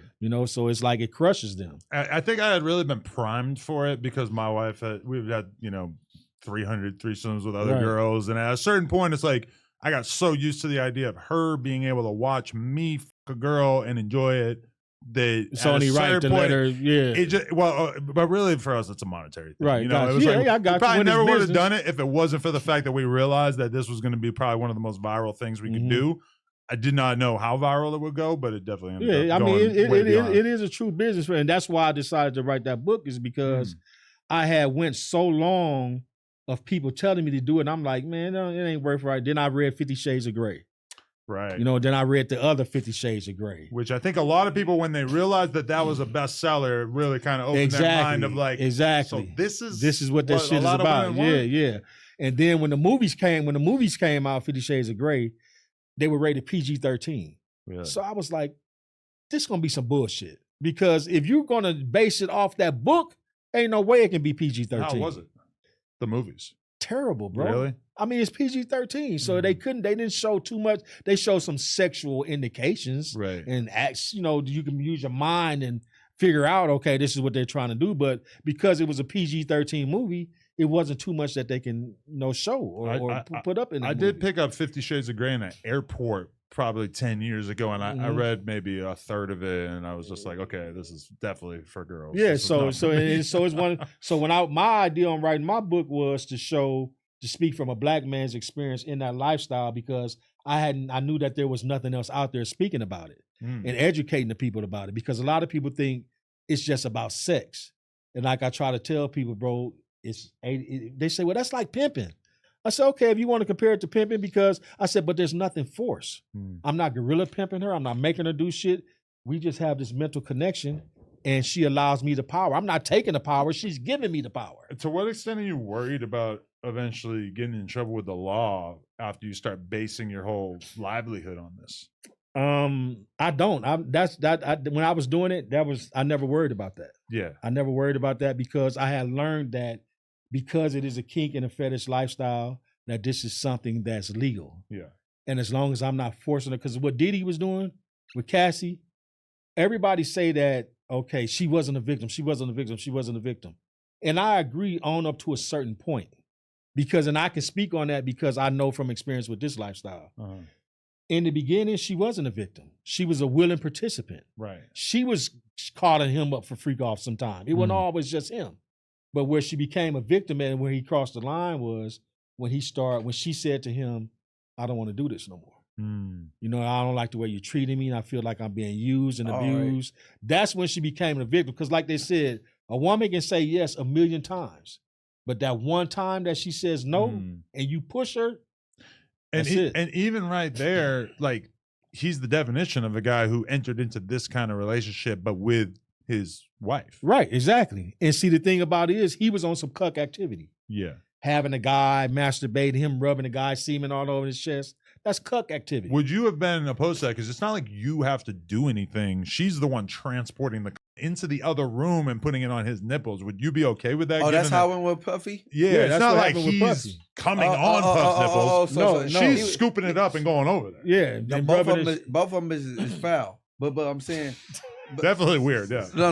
But no doubt about that. So I thought he was busting on his nipples. No, he was busting on Cassie. Yeah. And Pub and Diddy saying, "Hey, baby, come over and rub that on me." And they would be out of the male escort's vision by the time she was doing this, which is. And see, that was my thing. I used to always tell couples, if that's what y'all into, I don't want to see that part. I don't want to see that shit. Right. If that's what you're gonna do to him, like you said, take him in next room or wait till I leave or whatever you're going. Because a lot of women, a lot of women that cuck their husbands, after you leave, after you do what you do to her, she makes him clean it up.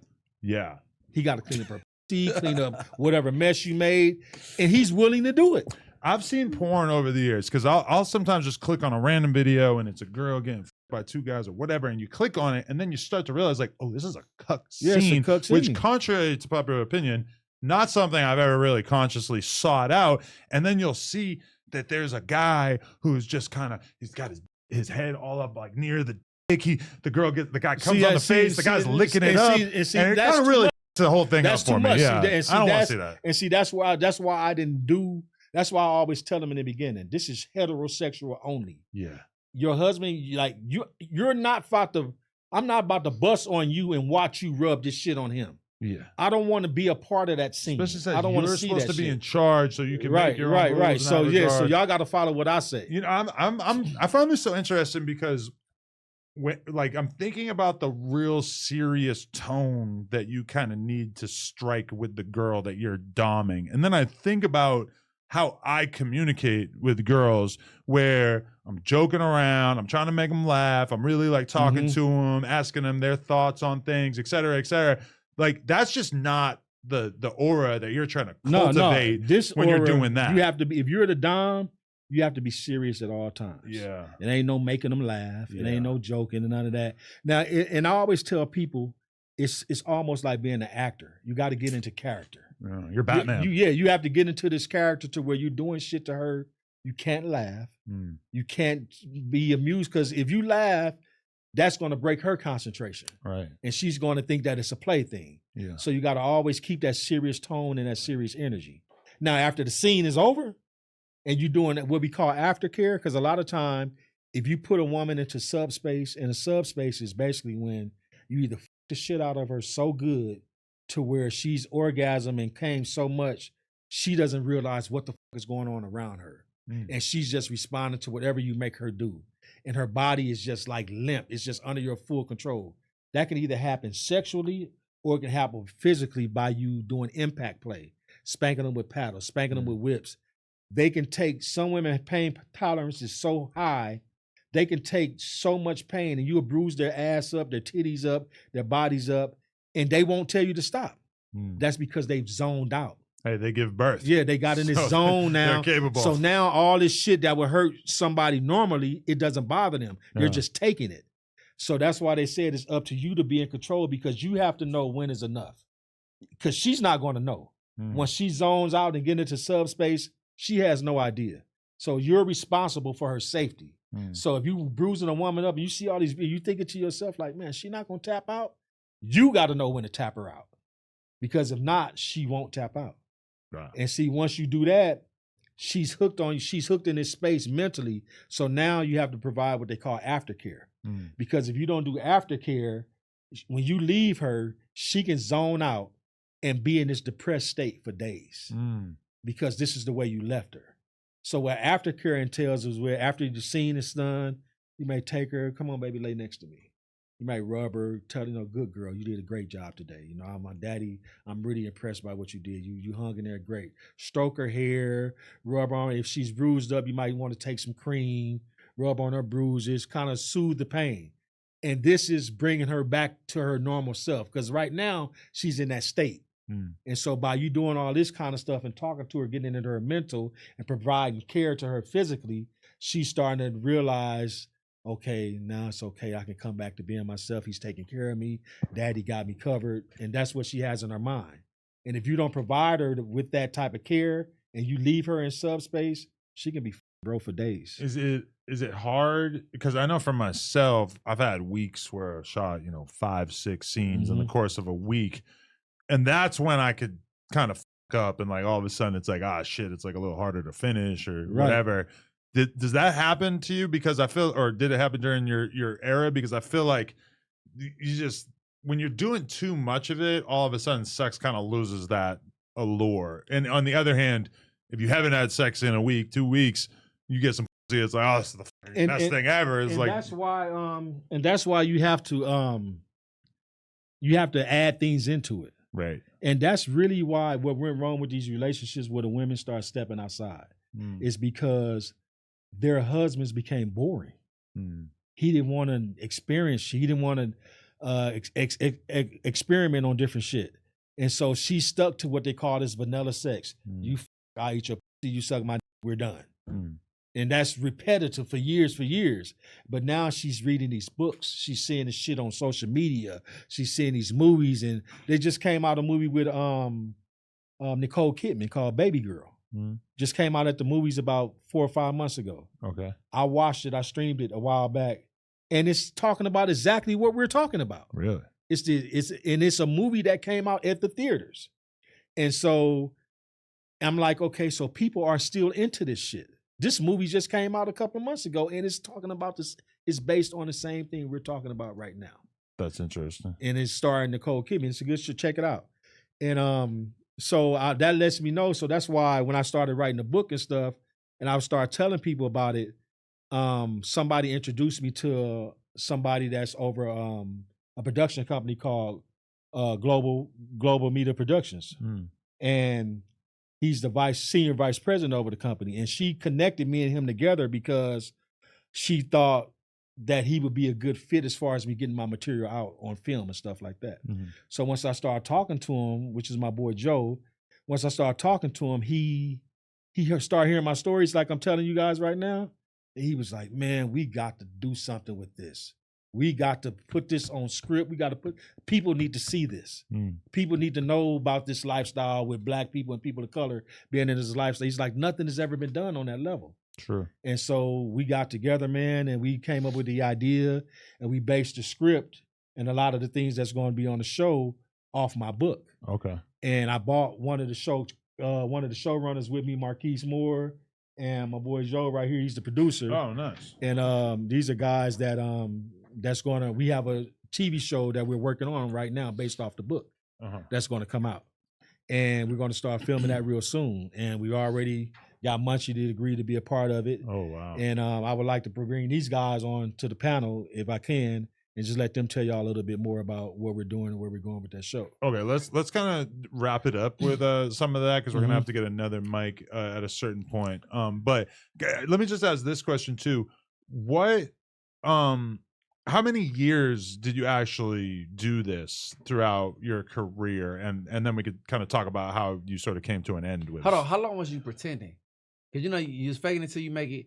How long you was faking it till you make it, and then how long you was doing your thing? I only faked it till I made it until I felt confident enough. How long was that, though? That took maybe 4 or 5 months. Okay. Doing it here and there. Yeah, doing it here and there. And then it became a thing to where those were only type of relationships that I was looking for. Okay. It got to the point to where I was like, man, if she's not submissive or if she's not into this type of shit, vanilla women are boring to me now. Really? So now if I date somebody that's not in that lifestyle, then she would have to been open to learning about it. Because I always tell them, man, I'm not your regular type dude. Right. I am not what you used to. I'm not for the meek and I'm not for the weak. And so you were doing this for how long? Oh man, close to 15 years. Okay. Yeah. And then what were the circumstances under which you kind of fell back and decided this was when I ended up meeting my woman and we decided to settle down and tie that knot, and even when we had separated, I strayed away from it. But I always kept it kind of like in my repertoire, you know what I'm saying? But separated, like you separated in the relationship? Yeah, we went in the relationship and then got back together? We had separated, got back together, and separated again. Got it. Okay. And then you would go back to this job? Exactly. Oh wow. Exactly. And so that's how it would work out. How did you end up in this relationship? Getting so much on an almost industrial level, you kind of would almost think that you would be like invincible to falling for a chick. What was it? Because I didn't cut off women that were not in the lifestyle. I still made myself available to women that were not in the lifestyle. You can't help like who you emotionally become involved with or you attached with or that your feelings develop for. And I started dating somebody that wasn't in the lifestyle. Okay. But I expressed to them where I come from, what I do, what I know, this and that. And they were into it somewhat. But like that's a little too extreme for me. I can't do the blah blah blah. But they don't have to be around for it. Yeah, right? they don't, right, exactly. But they hear the stories. They hear the stories, right? But is it maybe better to just hey, when I go, like if you're a cop, you go to work, Mhm. you got to shoot somebody. Do you tell your wife or do you leave your business at home? I mean, No, I you're almost right. feel like there's an argument for like just, hey, when I'm a dominatrix, I'm a male porn star, I mean, sex worker, whatever, but if you're you don't going to need to be know in about it, it. if you're going to be in it and be in the vanilla, that's why there's a lot of times I've only seen vanilla relationships work with the men and the women when the woman is trying to get something more. Okay. When it's the man trying to get something more, it's Mm, usually an issue unless they're both in the lifestyle already. got it. Now, if she's already in the lifestyle and she knows what it entails with him being a dom, no problem. Interesting. But if he's in a lifestyle and she's not, and he's trying to make her understand it, that's when the conflict comes involved. Mm, Because if she doesn't know nothing about it, there's nothing that you're going to be able to say to her to convince her it's okay for her to let you go just whoever and dominate whoever, then come back home to her. I know some male porn stars who they are the breadwinner for their family. They go and they film 20, 25 porn scenes every month.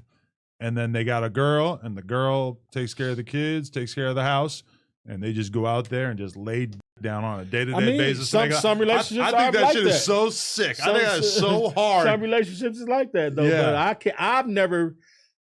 Only women that allowed you to that have allowed me to do, or that I want to say allowed, but that were cool with me to do with that, were in the lifestyle themselves. Okay. I've never dated nobody while I was active in that lifestyle and they be okay with it. Yeah, I always wonder, like, if I were single and just dating girls, like, how much they would be able to accept or understand. And then again, that. if you got an open relationship, then that's it's everything goes. She understands what may come with that. I mean, my assumption is that the average woman absolutely does not have the emotional fortitude to like just let even the guy that they like that they're talking to is not like their boyfriend or husband yet. You're right. To let them go do that, I feel like almost no women can Right. really stomach that. Because even with me, when the husband used to get at me, I used to think to myself, like, I put myself in that situation.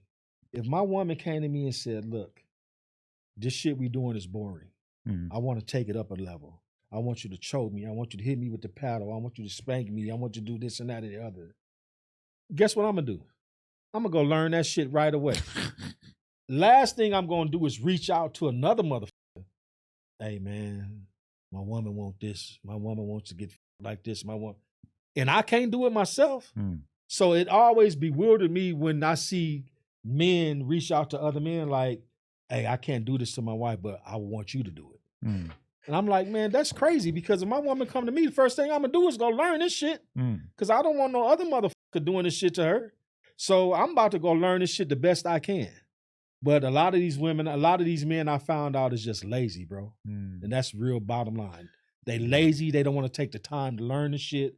They just want to wham, bam, thank you, man, be done with it. I mean, we're used to relationships in which the guy is more sexually, ambitious than the woman.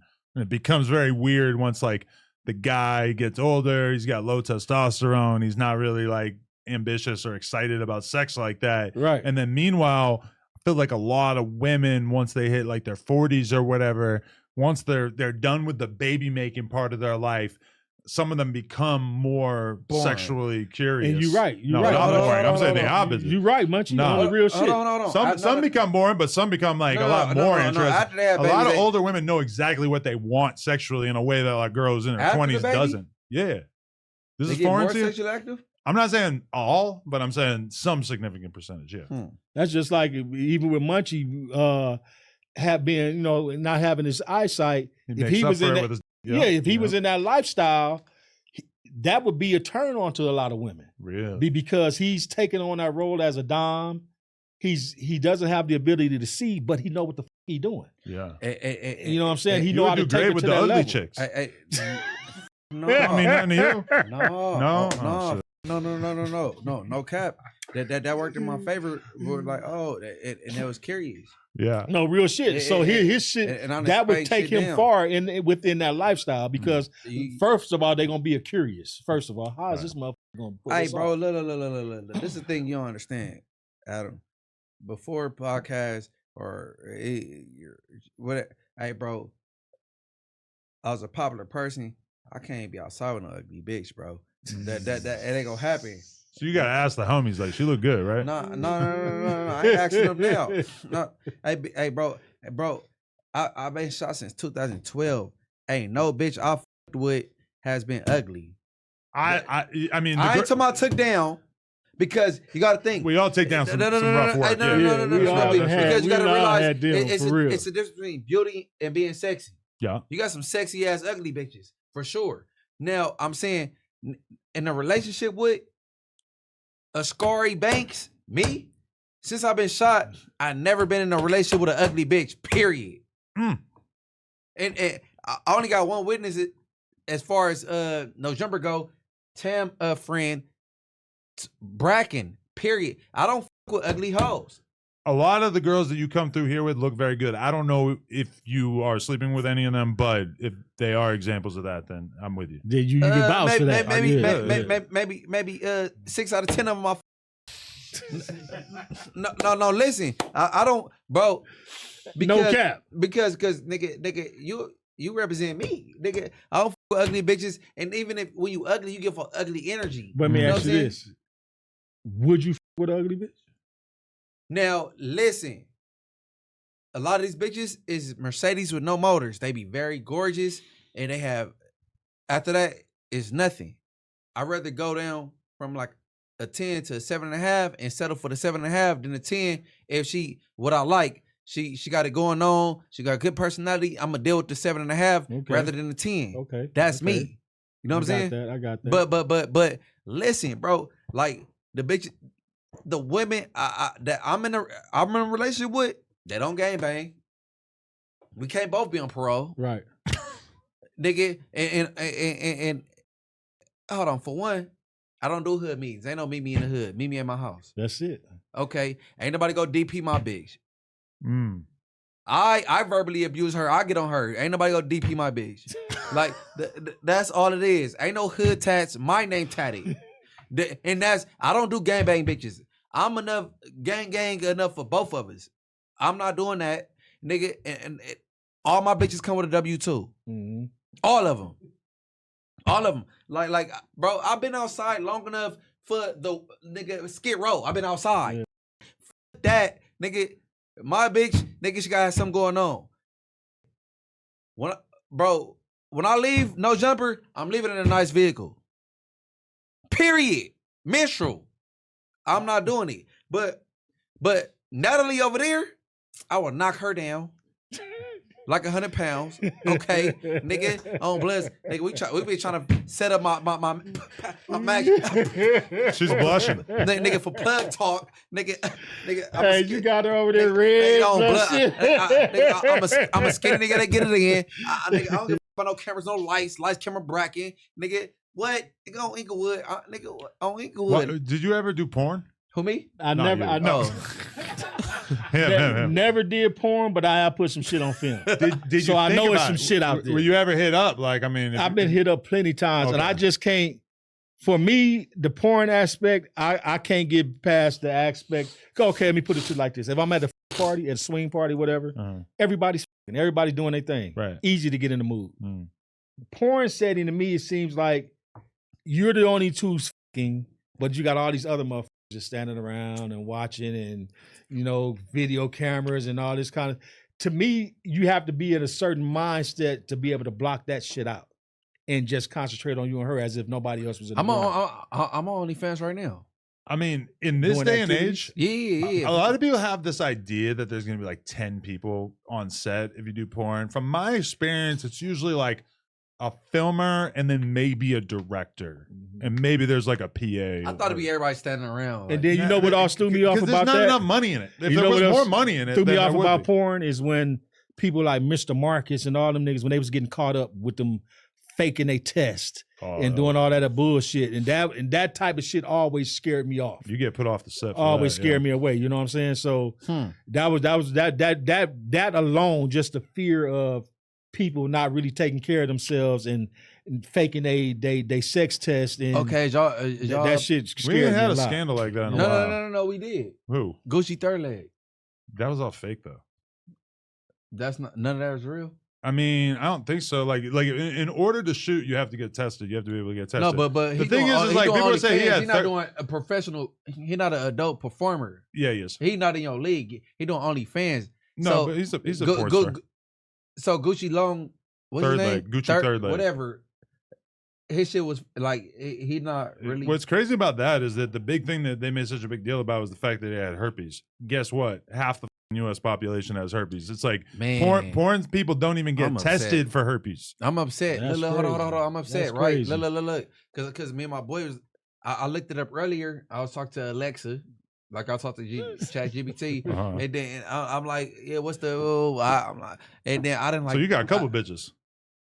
You got them for different purposes. Talk about different things. Alexa and ChatGPT. Because I'm gonna give you an example. Brian Pumper, you bought a Brian Pumper, right? All right, Pumper used to be at the Fox Hills Mall. Hey, look, hold on. They used to run this nigga off, bro. He used to be in front of Forever 21. And the works that they used to run him off, like is he press a car, or he used to be at the Slauson Swap Meet, like he's a seagull or something. And see, I see him all the time because he work out the gym. We go to the same gym. Still see him. I still see him to this day. Tell him you just did a no jumper interview and it went great. Okay, I'm gonna let him know. I'm probably. I see. We go to the same gym. Literally, we just had a conversation about a week ago, me and him. What? And he was explaining to me what the different things that he's doing now. Oh, and the shit that in the image and the. Why is he on the bus stop in Watts? What is he doing now? Yeah, why is he by the Bounty Hunters? Right now, he got I don't want to put his business out. What is his business? But he got a lot of for what he told me, he got a lot of business ventures going on right now. Interesting. And that's going to bring him some money. But he was letting me know that even then, when he was he got a bad rap on his name because they said he was just going around, picking up random girls and making videos and making porn videos, and then getting them tested. The next then day. get them texting. So that was the limp. But he broke it down to me that. That's not really how the shit was going on. He was doing that for his next business venture, but he said they were being tested. It's just that the shit that the social media was putting out hood rat activities or something made him look mad. Yeah, hood rat activities, exactly. Okay, listen, because he's the one put Larry Fishburne daughter into the shit. Yeah, Montana Fishburne. Yeah, but he the one put her into the shit. I can tell you all about that. So but the thing is, when they come to porn, they got a list like I'm not with him, like what you want to. Once your name get out there, bro, Brian Pumper's probably on. Yeah, once everybody. your name get out there, he's on everybody's what's no the name list. of that list? Is like the no list. The no list. Yeah. And he's on a lot of adult performers no list. But nobody even remembers him anymore, unless you're an old head. In the porn game, I mention him all the time to all the girls. They got no clue what I'm talking about. Yeah, and I'll probably see him tonight. No bullshit. I would probably see Brian tonight. I might need to catch a two-a-day. Look. Get in the gym. Hey, look, me and him the same bitch, right? Hey, I asked a square question. I'm like, man, who better, right? She was like, you want to know? Yeah, because I'm younger at the time. Like he's a porn star. Yeah, I'm like, nigga, what? So she like, nigga, you way better, right? So I'm like, what? I'm like, yeah. But how you know she wasn't just telling you that? She was being nice. I think she was telling the truth. You know how you know she wasn't just saying that? No, she might tell that nigga Brian Pumper. I told this one nigga that. I think he just gave her some weak because he not at work. That's what I what I think. So when he ain't working, he ain't giving him that grade A. Not her. You want for free? I ain't gonna say her name, but she live in Atlanta now. You know what I'm saying? Mm-hmm. Like on Bloods, like, but look, when she said that struck my ego. So what? But I can say this about the brother, man. I can say this about him though. We had about an hour conversation. Bro, and why was he getting his ass ate like that? He was standing up getting his ass ate on that picture. That nigga tripping. That's the job. No, oh no, see you tripping. And see, no, that's what I'm not finna do, man. I'm not finna get my ass ate. Man, Adam got his groceries ate. Ain't no fingers all going day. in my shit. None of that. Yeah, it's a no jumping grocery store. Bro, a man ain't supposed to feel like that. A man ain't supposed to feel that good, man. That's out. That don't feel good enough. Feel better. Shit, so leave me. I'd have had women try and I'd have damn near broke their fucking face. Donkey kick that like, bitch. Don't play with me like that. Lick these balls and that's all. Don't play with me like that. I'm freaky and kinky, but I ain't like that. You know what I'm saying? My asshole, I don't need no fingers, no tongue. I don't even want to know what that shit feels like. My thing is this, bro. You got niggas wearing purses and shit, painting their nails. Man, let the bitches they ass ate, bro. Y'all taking everything from the bitches. Let the bitches have something. They gotta have something to themselves. Hey, they taking all the shit Bro, from the hoes can have nothing. Bro, you got 600 getting extensions. Bro, you gotta have the women gotta have something to those themselves. is extensions on 600. What? Nigga, what? Nigga, Natalie gotta have something to herself. nigga, her nails can be long, her hair can be long, but this long. Oh, bless. And we gonna do it up. Like, oh, blush, nigga. Real shit though. Yeah. That's real shit, man. I got a question. Do you guys know each other because of street activities? Man, It's crazy, man. I'm gonna tell you how I met Munchie on some real shit. This is a crazy story. I'm an actor now, right? I'm an actor and a writer now. And so I had to do some work that would allow me to have my freedom for auditions and shoots and shit like that. So I said, I'm gonna start doing some Lyft, start driving Lyft. So I started doing some Lyft, man, and I had been trying to get on No Jumper, bro, since that book came out. The book been out for 2 years. I don't know. And I've sent like emails to the No Jumper, like tell them what I wanted, blah, blah, blah. I've sent all kind of messages, bro, and never could get on. And never could get no response back. So one day, man, I'm driving. I get a pickup, go pick the person up. don't say from where. I ain't gonna say where. I go pick the person up. This nigga walking to the car. So I see him walking to the car. I see somebody guiding him. And I'm thinking to myself, like, damn, that look like Munchie B. So he get in the car and I look back at him. I'm like, hey, man, you the boy? He said, who that? What you talking about? I said, Munchie B? He said, yeah, that's me. Who that? I said, this T-Mac. He like, oh, what's happening, man? And we just start chopping it up. You know, we giving him his ride. And I'm like, man, this crazy guy working crazy ways because I've been trying to get in touch with you or somebody on No Jumper. Wow. And I mean, he's like, man, what you trying to do? And I give him a rundown about the book and the TV show and everything that I'm doing. He like, man, give me your number. We exchange it. He's like, man, I'm going to call you. We going to put this shit together. Womb to womb. And you know how people always tell you that you think they just saying that shit. Nigga hit me up about a couple days later. Damn. It's like, man, Mac, what we gonna do? What can we do? Let's put your shit together. And shit, man, from that point on, we made it happen. Wow, that's I did his show first. I did his show first. Okay. Hey, everybody subscribe. Morals over money. Yeah, that part. I did his show first and talked a little bit about what we're talking about now. I just didn't go into depth as we doing right now. Was leaving some. Yeah, so we left all the meaty shit for here. But I did his show. And when I did his show, he was like, man, I'm just going to be hot if we get you on No Jumper. You know, this shit going to blow up if we get you on No Jumper. I'm like, man, I've been trying to get in touch with Adam for the fucking longest. Wow. And he made it happen. Damn. Munchie got a pretty good track record when it comes to all this shit, though. Yeah, he made it happen for me. So big ups to Munchie on that, man. And cold part about it is that, you know, we just like everybody else you have on the show, we from the opposite sides. You know what I'm saying? He from the PB team, I'm an ex-Keyway. So it was cool to come together like that. You know, without because we definitely would have been ops back in the day. Oh, really? Yeah, for sure. Oh, that's good to know. Yeah. All right, let's get the other mic set up so we can meet some of your associates here. All right, so introduce yourselves. My name is Joe, aka Savant, from Global Picture Studios Distribution, and go ahead, Marquise Moore, actor, producer, been doing it for like 20 years. Okay, how'd you guys get involved with making this content? Basically, like he said, I met him. We were talking about something totally different. It had nothing to do with that world, the BDSM. But once he started telling me these stories, I was like, bro, this is what we need to be focused on because like this shit's crazy. You know what I'm saying? Like just me don't know too much about that world. I was looking at it like, damn, it's a whole bunch of motherfuckers like me that don't know nothing about this. Right. So to put that out there and for the world to see it and get the real, I guess you could say, behind the scenes and not just, media like, oh yeah, that, how they with the Diddy situation. I mean, that's a whole different situation, but it do have some truth in it as far as that, the women be willing participants, instead of like, how everybody just come and take a shit on Diddy, basically, at the end of the day. So we wanted to get that out there and show you a whole different perspective. And so it's not like a documentary, it's more like a movie? It's a show. Oh, it's a show. like a TV show, a yeah, series. Yeah, it's a show. And are you in it, or it's just based Yeah, I'm gonna on be you? in it some episodes. But you're Yeah. not playing yourself as No, a I got 20-year-old. somebody else paying myself. Got it. But the thing is, okay, bro, right here, Marquise, he got like 40 films under his belt, and he's gonna be featured in the film. And what's some of the projects you participated in? For those that don't know, I'm Marquise Moore. I've been acting for 20 years. My first film was ATL. Then I did The Walking Dead, Snowfall, BMF. Pretty much anytime a new black show is about to come out besides The Shy, I'm the guy that they call and say, we need somebody that My can daughter play watched that. The Shy. Yeah, that's the only one that I wasn't a part of. The rest of them, they pretty much call like, we need that guy.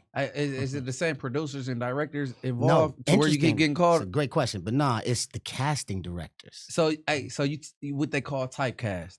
Yeah, I mean, if you're making money as an actor, you're typecast. Okay. The name of the game is get known for something long enough for you to get paid for it over a long But period of time. Denzel wasn't typecast. Yes, he was. He's still typecast. How? Most of the movies you see Denzel He was, in, hold on. Denzel plays was himself. He was a dad that was about to go crash out by the son. Then he was a crooked cop. Then he was a drug dealer. Like, that's not typecast. Oh, you're saying that the actual role itself, but So- all so- those movies are action. But he's kind of movies. playing the same dude. Right, You're right, saying same he's guy. the same. So what's the definition of typecasting? Well, when they cast you for the same type. You see what I'm saying? So like if it's an action movie, they call that action guy, he's typecast. It might be a different character altogether, but they're calling you because they know you sell action movies. Right. When people see you on a cover, they know they're gonna get an A action. lot of people are kind of like lucky enough to mostly play roles where they don't have to do anything that different than their normal personality. And then sometimes Then you you get read about bored. like great actors and actresses and you realize like they did this movie where they're speaking in a French accent and then this movie where they're speaking in a New York accent. And it's like, wow, like that's a motherfucking actor. Right there. Yeah, That's for insane. sure. Yeah. I mean, that's what you aspire to be if you want to Yeah. be a great actor. Yeah, it's got to and be be able tough to do to that. even get to the point where you're even considered to play a role that's Right. way outside of yourself Yeah, like it's- that. it's an why, honor. why wouldn't they just get a guy from London to play the guy with the British accent? Right. Yeah, Exactly. interesting. So wait, what's your role in this? You're the So- Smith. You're Well, this guy. I'm actually the showrunner. Oh, okay. So I got the calls. Someone called me with a friend of mine who's playing him on the series, one of the actors, who and he called me, a little sick, Ramon Stewart, but he called me and he's like, got this project. You know, they know I produce movies as well. I got like 8 movies on Tubi that are successful, and so people call me for advice in regards to how do we make this happen. I know the audience, so when Sick called me, he was like, I got this project, man. It's called Freak Off. I'm like, oh hell yeah, I'm in. I didn't even hear what the story was about. I just knew. That's the title that this book ended up generating because that is the viral title. That's That's smart. it. Yeah. That's I the was name of in the show. all for that, Wow, and I'm that's like, what do you smart. guys need? There's so much fascination about the freak off, but then ultimately the Diddy trial kind of left us hanging because we never really found out about anything that was all that much of a freak off. When I think of freak off, I'm thinking like the Royal Rumble of Right. sex. You got to have 30 people. Right, in there. right, Yeah. right. But the most interesting thing to me, was it's not about the cuck. Oh, that's what it's called, right? Cuck, so to speak. It's about the worker and the story behind. Well, how does a person even like all the questions you guys were asking today? I think when that's revealed in the show, it's going to be one of the most interesting things we've ever seen on television because you get this perspective and it humanizes these characters that you don't really think about. You don't think about what these guys go through walking into these mansions, you know what I'm saying, and what life they live on the outside. I think that's more fascinating than even a Diddy character. And I kind of heard it when I think Rico, the sex worker, got interviewed. And Right. He was like he heard all the rumors about Diddy being kind of like bi. So he like, I don't know if he wanted to get joined. Like he couldn't really get real all the way stiff. You know what I'm saying? Like really enjoy it because you don't know if this thing on some weird shit or not. Yeah, I felt for dude when I saw that. So hearing this story, I'm like, it's got to be more to this. And I was fascinated. If I'm fascinated by it, I know the majority of the people that watch the Diddy trial are fascinated about the lives of these so-called sex workers. And you see the aspect of what he's saying right there is just because when I called Joe and I was calling him about another movie that we were getting ready to do. But when he got to hearing these stories, like I told you, when I told people over the years, they're like, man, you need to write a book, you need to write a story. As soon as he heard the stories, he was like, man, we got to do this first. He said, we got to make a film about this first. He was like, this is going to be off the chain. Yeah. And that's what we went with. You know, he had a vision on which way to take it and how we wanted to present it to the audience. And you know, he can speak to you more about that. But tell him about the where we're going to go with it as far as the seriousness and the humor behind it. Oh yeah, so basically it's a adult comedy, and I mean it's gonna be funny as I'm not gonna even lie to you, but we're gonna definitely have a message in it where people that don't know about the BDSM world, they're gonna get to learn about it. They're gonna actually get to get knowledge instead of assuming. Because, we have a lot of assuming. So you got people saying, oh, man, he forced these girls to do this. He forced these girls to do that. And I ain't saying no names, by the way. But basically, a lot of these women, as Tyrone was telling you, are complicit to this lifestyle. They want to be in this lifestyle. So I got a question. So you said y'all making it comedic. How they gonna seriously receive the message if it's comedic? Oh, easy. I mean, I put it to you this way. In that type of situation, I'm talking about with the BDSM community, just the world itself, you can't make everything so serious because then now you take them right back to basically trauma. Exactly. People that is not complicit with the lifestyle, they might have went through something in their life that, they didn't take it that funny. You know what I mean? Because a lot of situations in the show that we're trying to do, it's going to be, some things might be triggers for people. You know what I'm saying? It can be a good trigger. It can be a negative trigger. Because initially, when we first were talking about the show, it was brought as a drama. Right. And I was like, you know what? I think this will go further. Because if you look at any serious situation in life, it's funny as hell once you get through, the traumatic parts of it. So if it's not centered around trauma, it allows people to digest it, a lot less heavier than if you would, a situation where it's just trauma and people just, Tubi Project where they just beating women and it doesn't carry as well. They tried that. They did it with the PG-13, Right. 50 Shades of Grey. That didn't go over well. Right. They So made we money, just wanted but to do it from a it different wasn't perspective. a good film. So what is the state of this content right now? It's been filmed or it's still to be filmed? We go in production November 9th. Oh, wow. Yeah. And it should be out first quarter. It should be out the first quarter of next year. What months? Let them know what months of the first quarter. January, February. So it should be out by then. Yeah. Wow. So only a couple months to edit it and get it all together and stuff. And where is it going to come out? Tubi. Okay. Tubi, definitely. Which Tubi, I mean, I hear nothing but good things about how huge the audience is. Hey, Definitely. You know what they say about Tubi? Go ahead. All the women that's cast on there, they all got ass. Like no, like so the females they typecast. Like if you ain't got no ass, you not getting on Tubi. Real talk. Am I tripping though? No, that's real talk. Real talk. I feel like the audience who is not paying for the content that they're watching could potentially overlap with the audience who appreciates a huge ass. Yeah, I can see I mean, that. I'm not in charge. see that. We talked about that earlier. It's the free. It's the free get part. it. Well, the fact that it's free, you can watch content all day for free. You get those people, then you got the people that's like, there's a lot of ass on Like how YoungBoy's the biggest rapper on YouTube. Mhm. It's like that free market is they got different preferences than the paid market. They do. Yeah. But the ass on Tubi ain't bare. Yeah, we didn't say that. You know what I'm saying? Yeah, I feel like you misunderstood. But No, that's what I'm saying. I didn't catch you. I sound like running back though, but you know what I'm saying? And one thing about it is because the shit with Diddy and the shit that he's going through, and some of these things, some of the stories in the show may be triggers to people. That's why we wanted to educate people and let them know that, okay, even though the show has some humor to it, we know that it's not a funny situation. It's not a laughing situation. Right. So that's why we want to educate people on the correct way, basically showing that there was another approach that Diddy could have went with this. If he wanted women to do the things that he was making these women do. There was a whole nother way that he could approach that. Yeah. Without making them feel like they were being abused and doing shit that was illegal. But let me ask you something. You got Daphne, you got Cassie. Now, if T-Mac is Diddy, what have you did different? From Diddy, Yes, sir. I never ever forced nobody to do shit. They wasn't forced. That's what I'm saying. They were forced later on down the line. because in the beginning they were willing participants. The force came in whenever and us as dudes, we be like, oh man, niggas, she done said nigga every time we fuck her, nigga, I done fucked her a million times. She ain't never said no. All of a sudden she want to say no now. It don't matter. If she says no at that point and you violate that no, now it's a crime. I never dealt with a bitch I fucked a million times and she said no. Yeah, but evidently that's what happened with Diddy and Cassie. Because remember, at some point they said that she didn't want that no more. I'm not feeling it, and no, it's two things. Right.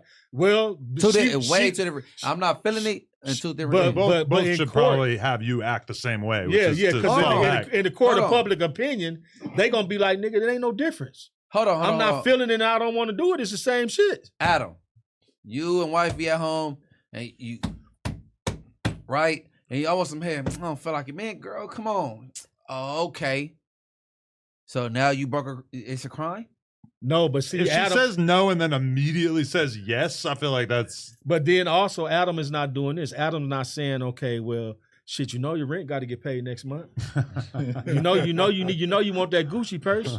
You want that Beamer. Well, I'm gonna say this, in the defense of Puffy, right, nigga? If we about to go to Steak 48 on Saturday, and I want some pussy on Tuesday, we fucking. And I'm like, all right, get on top. And she too lazy to ride. Well, we ain't going to Steak 48. Okay. And then, okay. So now she get the bounce on that thing. It's coercion. No, that, nigga. Bro. Now, as far as Cat, I don't know about Daphne, but Cassie is no coercion. It's feelings involved. You nutting off these sex workers. You done took a condom off a sex worker. You done gave this nigga chlamydia. Nigga, you enjoying yourself. Cassie, not guilty. Now, what's her 50 Cent Gerb? Daphne, it might be a hung jury. Well, you're right. It might be a hung jury is different because they means of getting some bread is different. You know what I'm saying? So. It's different with 50 Cent baby mama. But every man in here have committed coercion before. No, sir. Even behind the camera. Say, Marquise, you ain't finna admit that one. No, sir. No, sir. No, sir. My nigga Marquise said no, sir. Hold on. He's immediately He said no, sir. Hold on. He like, nigga, you ain't finna get me to say that, nigga. No, sir. Marquise, if you ain't fucking get out, that's coercion. No, it's not. Because she want to be around you. Choice. You're giving them a choice there. I think as soon as they can't leave, or as soon as you're giving them illegal drugs. If I do like the church guy and say lock the doors. Look. If Marquise say, you gotta buy. Right? That's giving her a choice. That's coercion. No, I'm gonna tell you what. Because she know I'm around. No, I'm gonna tell you where the coercion comes in. If Marquise said this way, if he say, "Come on, let's," and she like, "Oh, I don't feel like fucking. I don't want to do it tonight." Well, shit, ain't your rent coming up on the first? If you don't, I ain't paying your rent. Ain't your shit 10 racks? Don't you want that rent paid on the first? That's the coercion. I don't agree, but I'm saying by law, legally, that's the coercion. I agree. Now by the streets, by what we grow by, maybe not, but legally by the law, that's the coercion part. I understand, but I don't agree. That part. Respectfully. That part. No, for real. Yeah. Because I have a lot of coercion going on in my life then. Because no, for real. Like, nigga, what? All right, f it then. Well, I bet your phone be off on Friday. See, that's coercion. That's it. Allegedly.